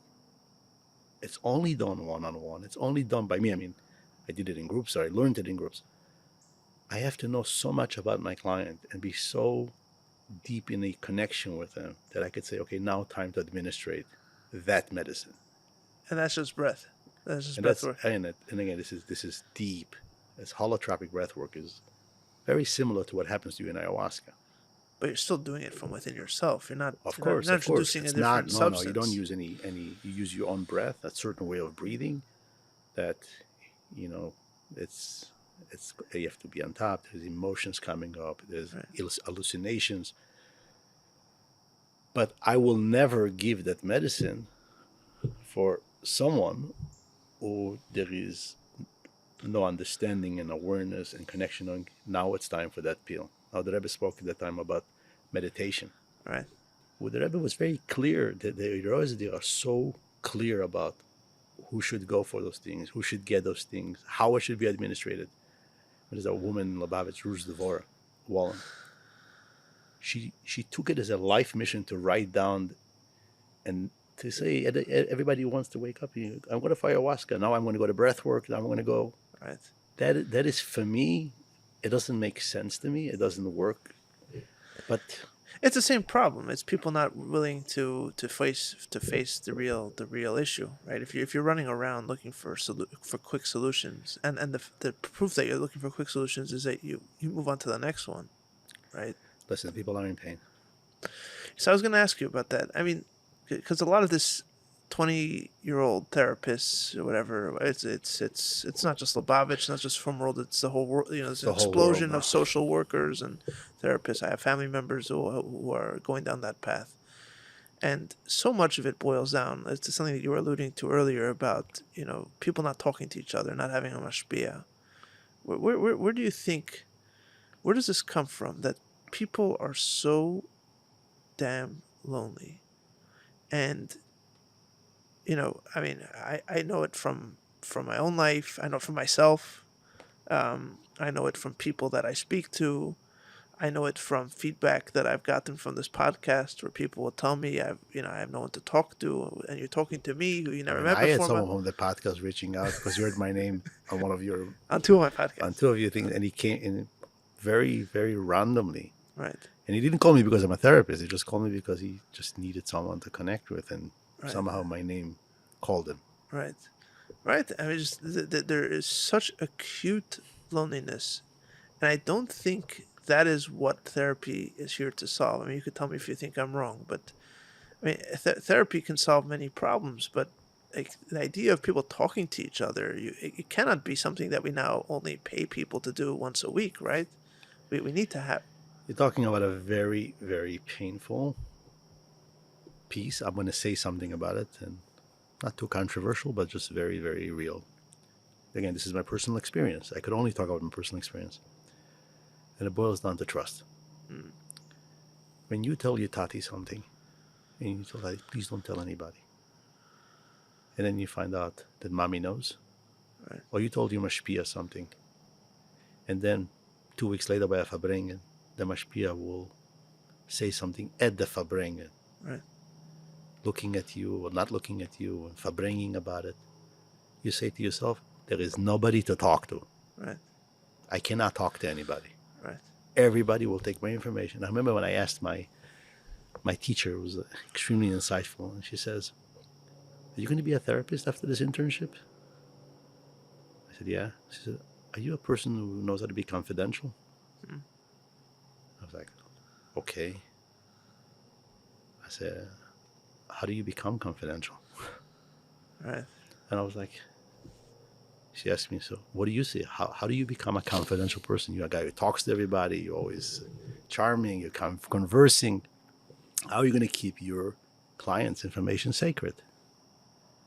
You know, like in that, this is in the space where you're thinking like, I can't trust anybody but my therapist. Right. So now, who will trust me?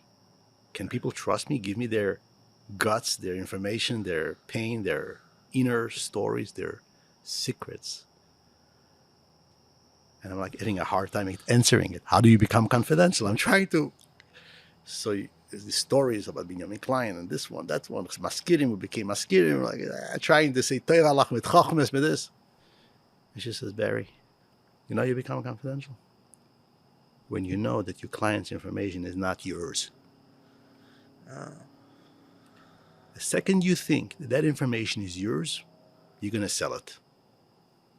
If you know that it's his or hers information,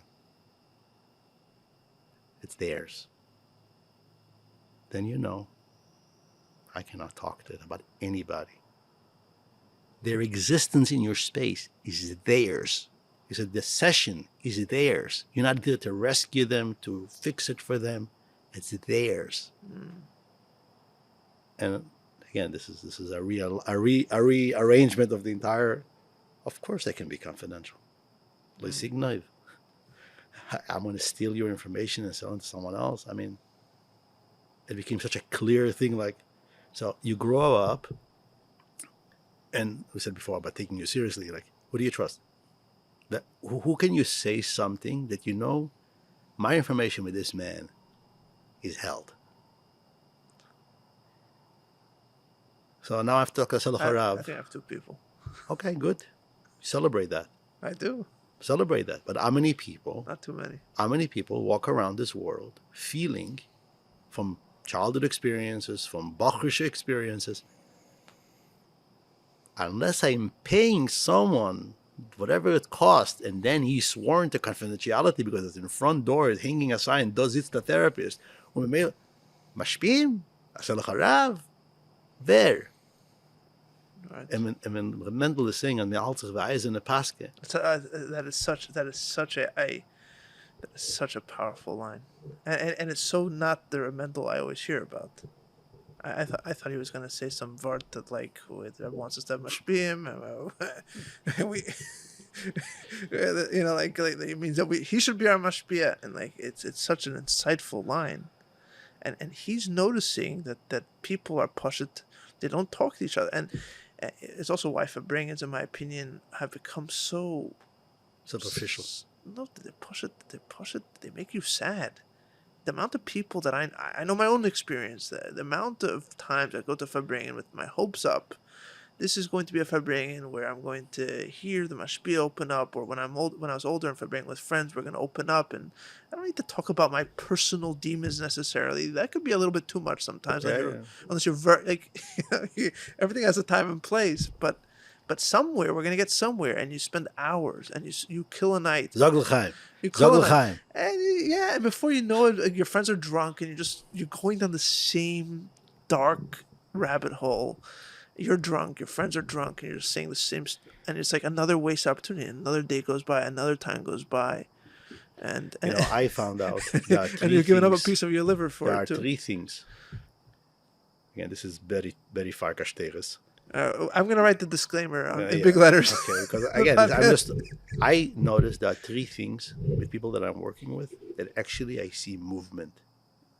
And most of the people you're working with are Lubavitchers. Now it's like only Lubavitchers. Okay. But I'm saying like three. I mean, I have some none, but I'm saying who is the people that I actually see? They go to therapy, and you could see their life is changing. Right. Number one, people who have a loving connection. They have a wife, they have a friend, they have some form of a relationship with a community. They go fabring, they have a chaver. Resources, like you said. Yeah. Number two, those guys who have a job and a schedule, they exercise, they have a seder hayom. Right. And number three, those who have an ongoing relationship with the therapist. In other words, it's not like they came to therapy and goodbye. They will come back in a month from now for a tune-up. They will come back in 2 months from now. But that idea that you have trusted people around you, that you can sit down and fabring with, that you have a wife that gets you, It's a special blessing to have someone like who gets you. You could sit down, come after a session and say, you know, I had a session today and it hurt. And your wife doesn't have to know what happened at the session, but there is someone that you can say that to. Or you could call a chaver after that on the way in the car and say, you know, I just had a session with my therapist. Oh my gosh. And your chaver says, yo, and gives you some word. Or that spiritual, emotional connection, if you don't have that, you're missing out. And what a farbrengen is supposed to be, people who are toiling and working hard, Avodas Hashem. Again, I'm not going to bash anything, but this was for me, Kinas shluchim was like, what am I doing there? Yeah. I'm from the generation. I have no idea what to do there. No hadrasha, no video, hype me up this, hype me up this. I mean, there was once I heard about this from someone that there was so I take it for what it's worth. It's secondhand material, but they had a session. They had on the side of one of the knossim, they had a therapist, and it was free of charge for shluchim to come in, one-on-one sessions, all anonymous, but they did collect data, like no, not, I don't know about not information, but like what was the topics discussed, and the two biggest topics that came up was a sense of insufficiency, and that's a big one. Yeah, I don't remember what the second was. Maybe it was shame. I don't know. That shame sounds a little bit too. Loneliness, probably. Loneliness, yeah. I think loneliness and same insufficiency. I mean, that is the two that you observe a lot of, like, I'm not enough, I'm not doing enough, I'm not worth it, I don't belong. Yeah, I mean, you come to the kinnis and the people who are successful, obviously, like in every other society of the world, will grab the attention. You know, my kinnis of shluchim used to always look like, sitting with Moshe Gray and Tzvi Drizin. All right. And just, you're part of that Shabbos Farbrengen at the, what do you say? It's at the. No, I never went there, but it was like that was my sitting down with chaverim and like talking, and avoiding going to sessions and avoiding going. Again, this maybe takes me back to Nun Gimel and Dalet, to that type of non-conforming to establishment and seeing. I don't want to get into that, right. But a lot for me was that human connection, that feeling of like, I went a little too deep on that.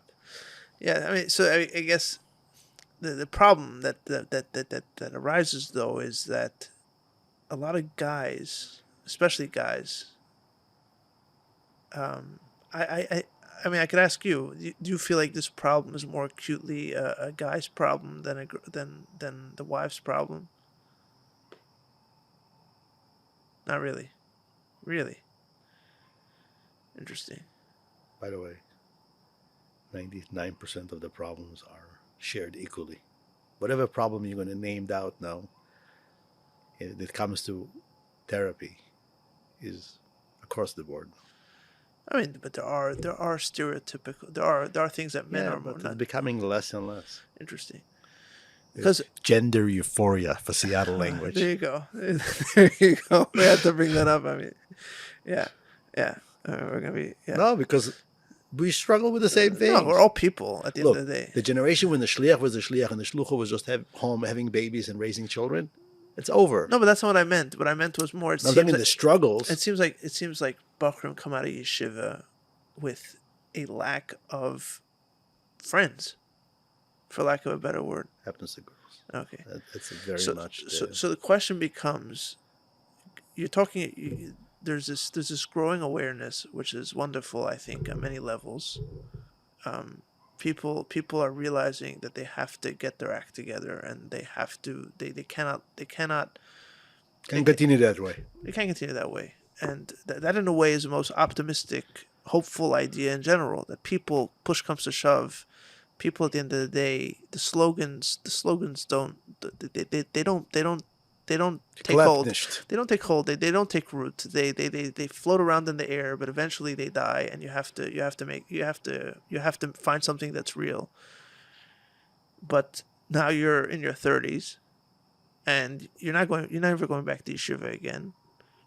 What's the eitzah? How do people who are not going to relive their yeshiva years with the wisdom that they now have, that's been hard earned, what's the eitzah in your eyes beyond going to a therapist, which I don't think solves the actual problem. It can maybe help solve the problem, but like what is the step that men, and like you're saying women also, what is the step that they need to take to to find friendship? Well, what's holding them back?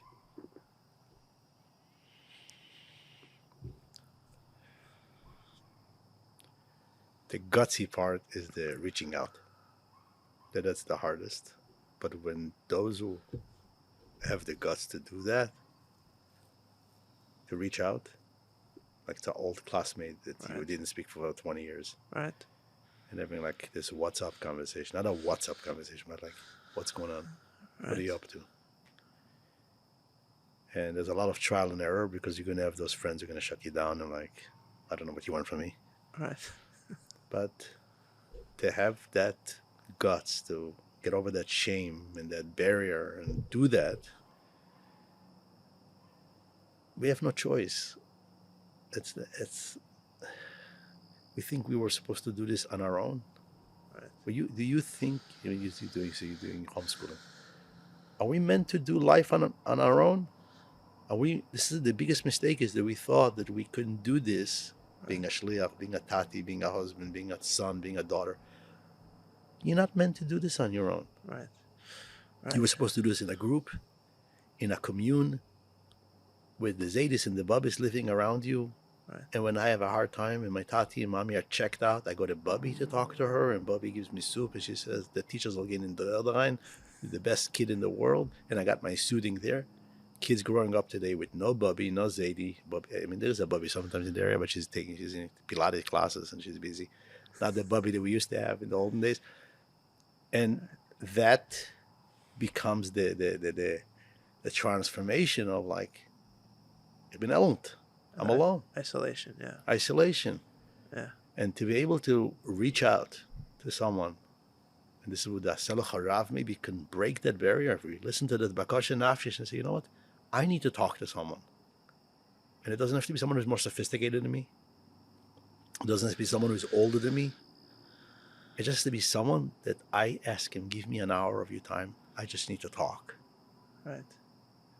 I mean, that's actually such an interesting way and a very positive way of looking at the whole Asay L'Charav thing. It's not instead of a therapist. It's in many ways preemptive to a therapist. If you're gonna talk to people and you're going to be willing to have conversations that are real with somebody, and real doesn't always mean that you have to talk about all the schmutz inside of you, but the things that are bothering you, the things that are on your heart. If you're willing to have those conversations, you will be in a much healthier place in the And he doesn't owe you to talk to you about his issues. Right. That's the whole point of Asay L'Charav. It's not like, okay, we're having a give and take. I'll tell you all my stuff, Right. and you'll tell me all your stuff. And we're going to have a contract between each other that that's how we... Right. It doesn't work that way. Right. It has to be a person that you are willing to just sit by. Like you said, nige levave. The ois redden the hearts. Right. And the person doesn't have to fix it for you. Right. Because he can't. It's not his. Yeah, it's amazing. It's amazing what a listening ear will do. It's amazing what a listening ear will do. I mean, I do it for a living. I go and film people. So I'm not a therapist. I'm not trained to help them. But you have to be in that space. But I have to listen to them. I push it paid to listen to them. And not only that, I have to listen to them usually 3 times. Because I have to listen to them when they're talking. Then I go back and edit it. I have to listen to them a lot. And the way people open up to you when it becomes very evident to them. You've put up a light, you've put up a camera, you've put up sound, you've set up. What happened right here, right now, by the way. Yeah, but I don't. You do this. You also do this for a living. It's natural at this point. But yes, 100%. The podcast. This was dreadful, by the way. Honest, because I know where it's going. I'm sorry to hear. But you know what? Dreadful for who? For me. Oh, for you. Mesiras Nefesh. Mesiras Nefesh. Not Mesiras Nefesh. I own it. A lot of people are gonna be very. I told you I listened to the other podcast the other day because I don't really have much podcast hours in my life, I mean, I love listening to my brother Usher and his Sure. sure. But Sheer's not really a podcast. It's a What I'm different. saying is that I don't my Spotify. This is I got a report card from Spotify how many hours I spent, and Lichis Chassidus was like on top of it. I was very proud of it because it's what I listen to if I have time. But I was on the way on a trip, and I told you I listened to a podcast where someone is being very, very vulnerable and talking about their pain and their story. Right. And it was, for me, it was like, what did this do to me? And then I was listening after that. Not just that, but there was a piece that came a couple of weeks after that. It was a Vremi Wolf. Yeah. I want to mention his name, actually. Yeah. He spoke about his journey. And I said, He's a good friend of mine. Yeah? Yeah. And I said, thank you. I'm not alone. Right. So he's done about Madrege. He lives in Florida. I don't know where he lives in. He's not my age. He lives in Parkland. I said about Madrege. This is a person. We talk about Madreges. And he's talking about, now I don't know if I'm ever going to contact him or speak with him. But for me, it was like I said, what does it do to me? Why am I here? Maybe someone, this is what, for me, that, for example, was like, okay, perfect. I thought I'm the only one in that universe fighting those demons and dealing with all those issues. Thank you, Remy. Yeah, Remy's a good man. He's a very good man. Whatever he's doing, that podcast universe, Yedereiner brings light in their own way. This podcast came from a guy who was very busy with healing work and sure. What's his name? Eli Nash. Yeah. A lot of healing work. Good man. And I listened to a couple. I didn't listen to much. But this work you're doing also. I mean, this young man who called me, guy completely not a Lubavitcher, Borough Park. But that was... And look, the reason why podcasts are working today, and it's not just in Lubavitch. Lubavitch is a tiny. It's a phenomenon across the world. The reason why it's resonant is not because people have more time on their hands. I mean, of course, it helps that they have a phone that they can listen to, but it's because people are desperate to have conversation, and if they can't have their own conversation, they at least listen into conversation, vicarious conversation. And that's why like if I start editing the conversation, the dafka people stop listening to it. They want to hear, like you were talking earlier, they want to hear the messiness of it. They want to hear the word's so overused, but the vulnerability of it, where someone opens up and maybe he's wrong and the other person doesn't accept what he says or she says, and so on. And look, in that sense, yes, it's. I don't think it's a cure by any means. I think it helps a lot of people.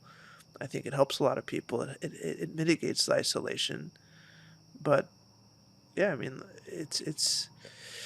I mean, what you described earlier, that world of the kid growing up on their own, and the adult, and the kid now is an adult, and that adult is now me, and everybody, and this kind of this isolation, and you said also earlier the lack of trust, the sense of the sense of betrayal, right, the betrayal. Like, I'm going to open myself up to you, and then you're just going to take it in your hand and throw it right. You're gonna throw it right back in my face, which is what you're doing when you say that's nice and you move on. That's what you're doing. I just said something to you that was meaningful, and you just didn't care.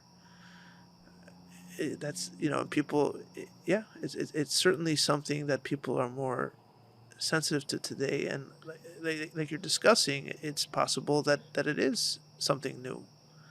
And look, the thing is that Lubavitchers sometimes feel that they're immune to certain trends. Mishtein hecha von them.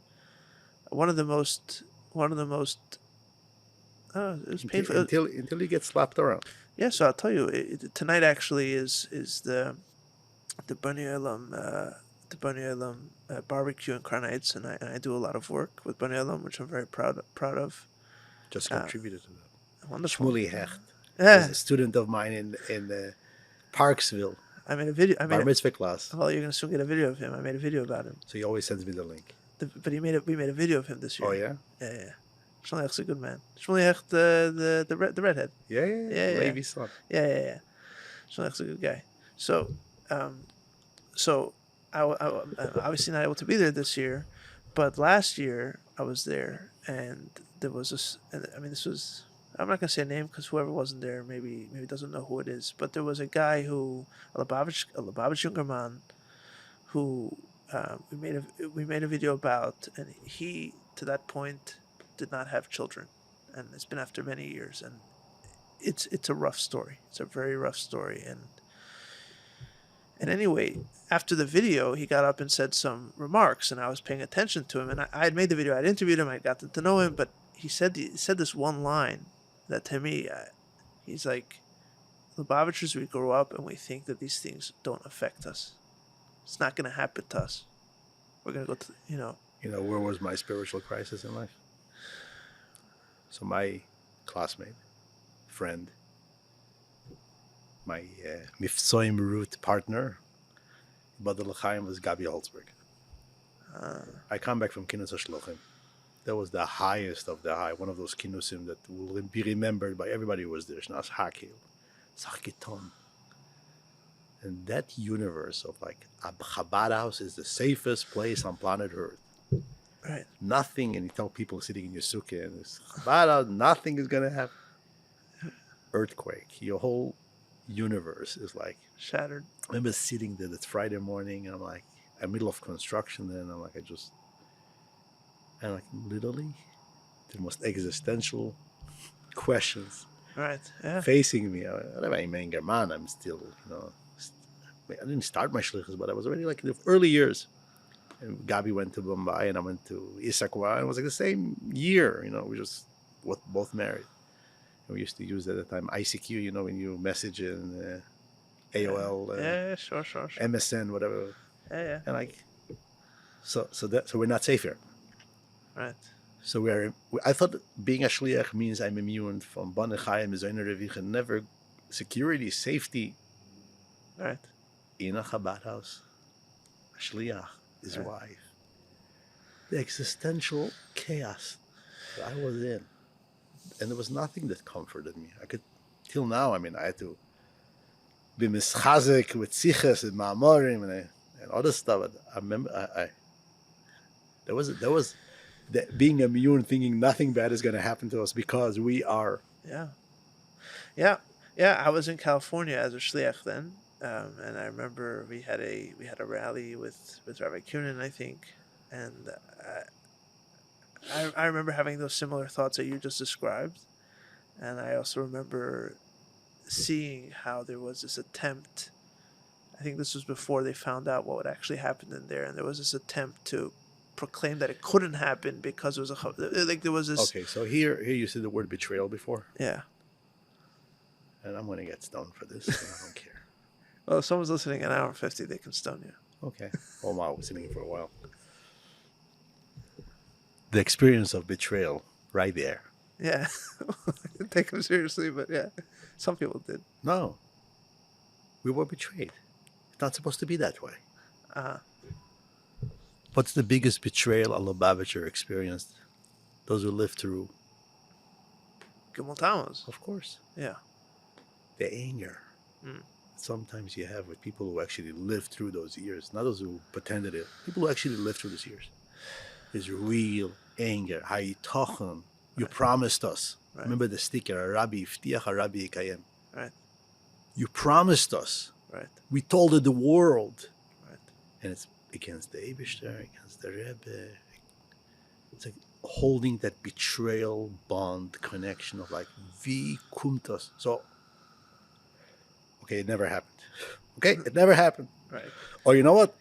It happened, and I'm not going to put on film. I don't know what I'm not going to do as a result of that because I have to. I'm going to take revenge. Right. For me, the Gimel Tammuz wasn't that, but I'm saying is that moment is like, isn't it the safest place on planet Earth? Didn't you say that? Right. To me, look, we've already dedicated a number of episodes on the podcast to this question, and it's not even close to being resolved. I don't think it's resolvable. I think the only thing that can be done is to kind of discuss it and process it that way. I don't think there's an answer to it, But on some level, I think everybody. I don't know. Maybe you disagree with me, but I think on some level, life involves. I'm not trying to downplay it. First of all, I'm not trying to. It's too massive for me to try to make a cute vart out of it. But it does seem to me that like every child finds out that things that their parents told them when they were kids are nishazei pashit, right? They're told certain things.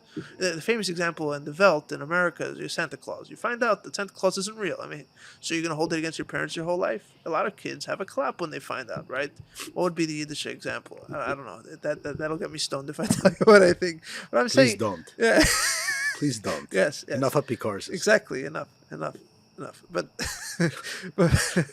but I'm just saying, like, there is a sense of growth that comes out of accepting that things that you thought were supposed to be a certain way, or were told they were going to be a certain way, or you thought you were told, however you want to touch it up, you have to look.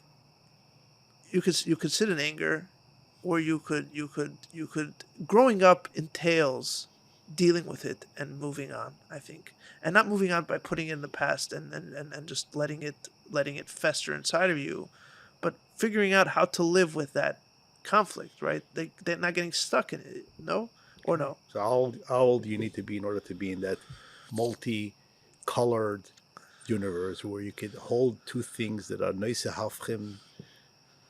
I don't think.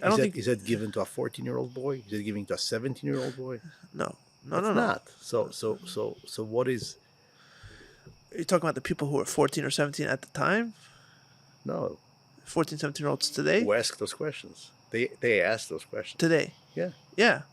Yeah. And I would here to I don't have the credentials to answer this question. I to be honest, I haven't really thought about it that much. But my gut tells me that at some point, when they're asking those questions, you have to be honest. Okay. And so how does honesty look like? Honesty, first of all, means that you don't have all the answers. Oh. Or that's where it starts. Right. Or you say, with a lot of sadness in your eyes that's real, it's complicated. Right. Good question. Good question. It's complicated. It's one of those mysteries. Right. The Rebbe spoke. The Rebbe's sichos are filled with iroas, with teachings, with inspiration, how to live life with other Rebbe, Nosi Hakoil, Mem Zayin, Purim, all this, Atatetzave. It's all there. Right. Aber was? He promised. He said. Don't say he didn't promise. Don't say he didn't say. It's a lie. Right. Don't say he didn't say he's Mashiach. It's a lie. Don't re-abolish because it doesn't fit your narrative. Admit. Right. The Moshe, I remember one of the people that had the most impression on me was Rabbi Shochat in LA. I was a Shliach. I was supposed to be there for 2 years, but the Rosh. And I really wanted to get married. So after the first year, I left. And I got married literally a couple of weeks after that. Not that I had anybody in mind. I just wanted to get married. Just a personal confession. Anyway, so the Rosh had a major impression on my life. In general, is a very people who learn by him. He doesn't let you can't just say I was in LA and I just passed by. He leaves a tremendous impression on you. I remember the Rosh was sitting with me one time and he was talking about the pasuk over there where Moshe Rabbeinu says in Yisrael, "Noisim anachnu olam mokim." Going and Rashi says, "Miyad shleishes yomim." Right. What happened? By Yom Kippur, suddenly boom, 38 years. Moshe Rabbeinu doesn't know. Moshe Rabbeinu says, "Noisim anachnu." What happened? By Yom Kippur, and Tutzach, about the Meisim, with Meraglim, with this. He says, how does Moshe Rabbeinu say Noisim anachnu? Right. And I remember the Rosh just reading the pasuk inside. And it was like, I'm a probably 20-year-old bacher then, or 21. Correct. It's complicated. There's Misoinim, there's a Moshe Rabbeinu, there's a universe of this. I say, cook to sois. Right. Can you make peace with it? Make peace with this pasuk now. Right. Yeah. I mean, call him a liar. Call him someone who promised and he didn't fill on his promise. He tells Israel, his father-in-law, Noisim anachnu. Okay, but this goes back to a little bit the Lubavitch thing where we have this whole Sefer B'Midbar figured out with nice sichos, and they are beautiful sichos, but the Meraglim weren't what they didn't understand was al pichsidis and everything's oisgetaycht, and at the end of the day you also have to accept that it's messy, and this wasn't I how. love you picked up that word finally. What messy? I love the word messy, and like the safer is there's no resolution. There's no way to make it pretty. You can't make it pretty. You can't make it pretty, and like and like Lubavitchers also have to deal with safer b'midbar, and the idea that somehow the limitations of Moshe Rabbeinu and the inability for his chassidim Moshe or his Rabbeinu has no der. limitations. He has chassidim. No, He's I'm saying Eibishter. his He has a whole limitations that he universe. can't make his people do like he can't make them not be who they are. Exactly. Right? And he can sit there and say, I have a death wish, or gaining no horror, and he's losing it. And you say, oh, nothing happened. But you can say, wait, nothing happened. What do you mean nothing happened? Yaakov says, Vayiro, this, he's experiencing fear. Esav is coming. What do you mean nothing happened? Fear happened. Right. Human emotions happened. Right. One of the most beautiful, because I mentioned the Rosh, I have to say that word because it ties into this. The Rebbe says, Lehevel Valorik. On all those years of Aveda, the Rebbe used those words. Right. Alf Lehevel Valorik. And the Rosh was like, how could the Rebbe say Lehevel Valorik? Would the Rebbe say to a Shliach who did his work, Lehevel Valorik? What's it, Lehevel Valorik? Right. And he says it was tormenting him that the Rebbe can say on all those years of Aveda, Lehevel Valorik. He says the Alter Rebbe uses the word Lehevel when he asks the question about the Beinani. Lom was the Yordan Ishmosam, Lamato, Liga, Lehevel. Now, just now, in the last 6 prokim, you're explaining us that the Chovov, Chov Zayin, Chov Ches, you're giving the Beinani such a pep talk about how important he is, how the whole universe is up to him, and he's doing the greatest job in the world. Right. And suddenly you're asking Lehevel Valorik. Was the Chetzki gesagt, dass is the Kavanah. So the Rosh said a word that was so wealthy because the Alter Rebbe, in that Perik, Lamadalad is entering the whole sugi of the Rebbe Tachtenim. And the question is, for the Rebbe Tachtenim, it doesn't have to be messy. Give us mitzvahs and we'll do mitzvahs. Right. Why do we have a Nefesh HaBahamis? So the Beinani looks and says, I don't understand. The Eibishter wants the world should be a place of Torah mitzvahs. Put us in the world, in a physical human body, and we will do Torah mitzvahs. This whole mishmash of dealing with addiction, with problems, was hat das damit die ganze Meise. For die Rebbe Tachtenim, we can do this. Right. And the whole word of the Rebbe Tachtenim is that if you don't do it on your terms, then we don't have a partnership here. That the Rebbe is looking at the entire Aveda of 40 years and he's looking at us and says, if you guys are not going to do your part here, the whole Shrine Admosa has to do with you partnering in the coming of Mashiach. If I'm bringing Mashiach, if I am Mashiach, and you have not participated in that, so this is Rebbe Tachtenim. Then it's Lehevel Valorik, because as a Rebbe, ich gebe brachas, ich mach mefsim, and I'm marching orders, we'll be staying the ganze Meise. The idea of shutfus, the person says Kiddush Friday night, all those things where the Eibishter is seeking the relationship with a Yid being.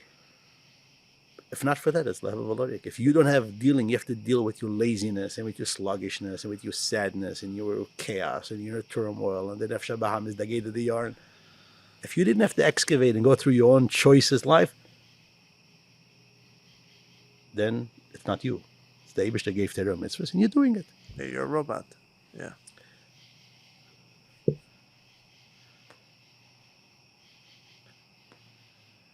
Yeah.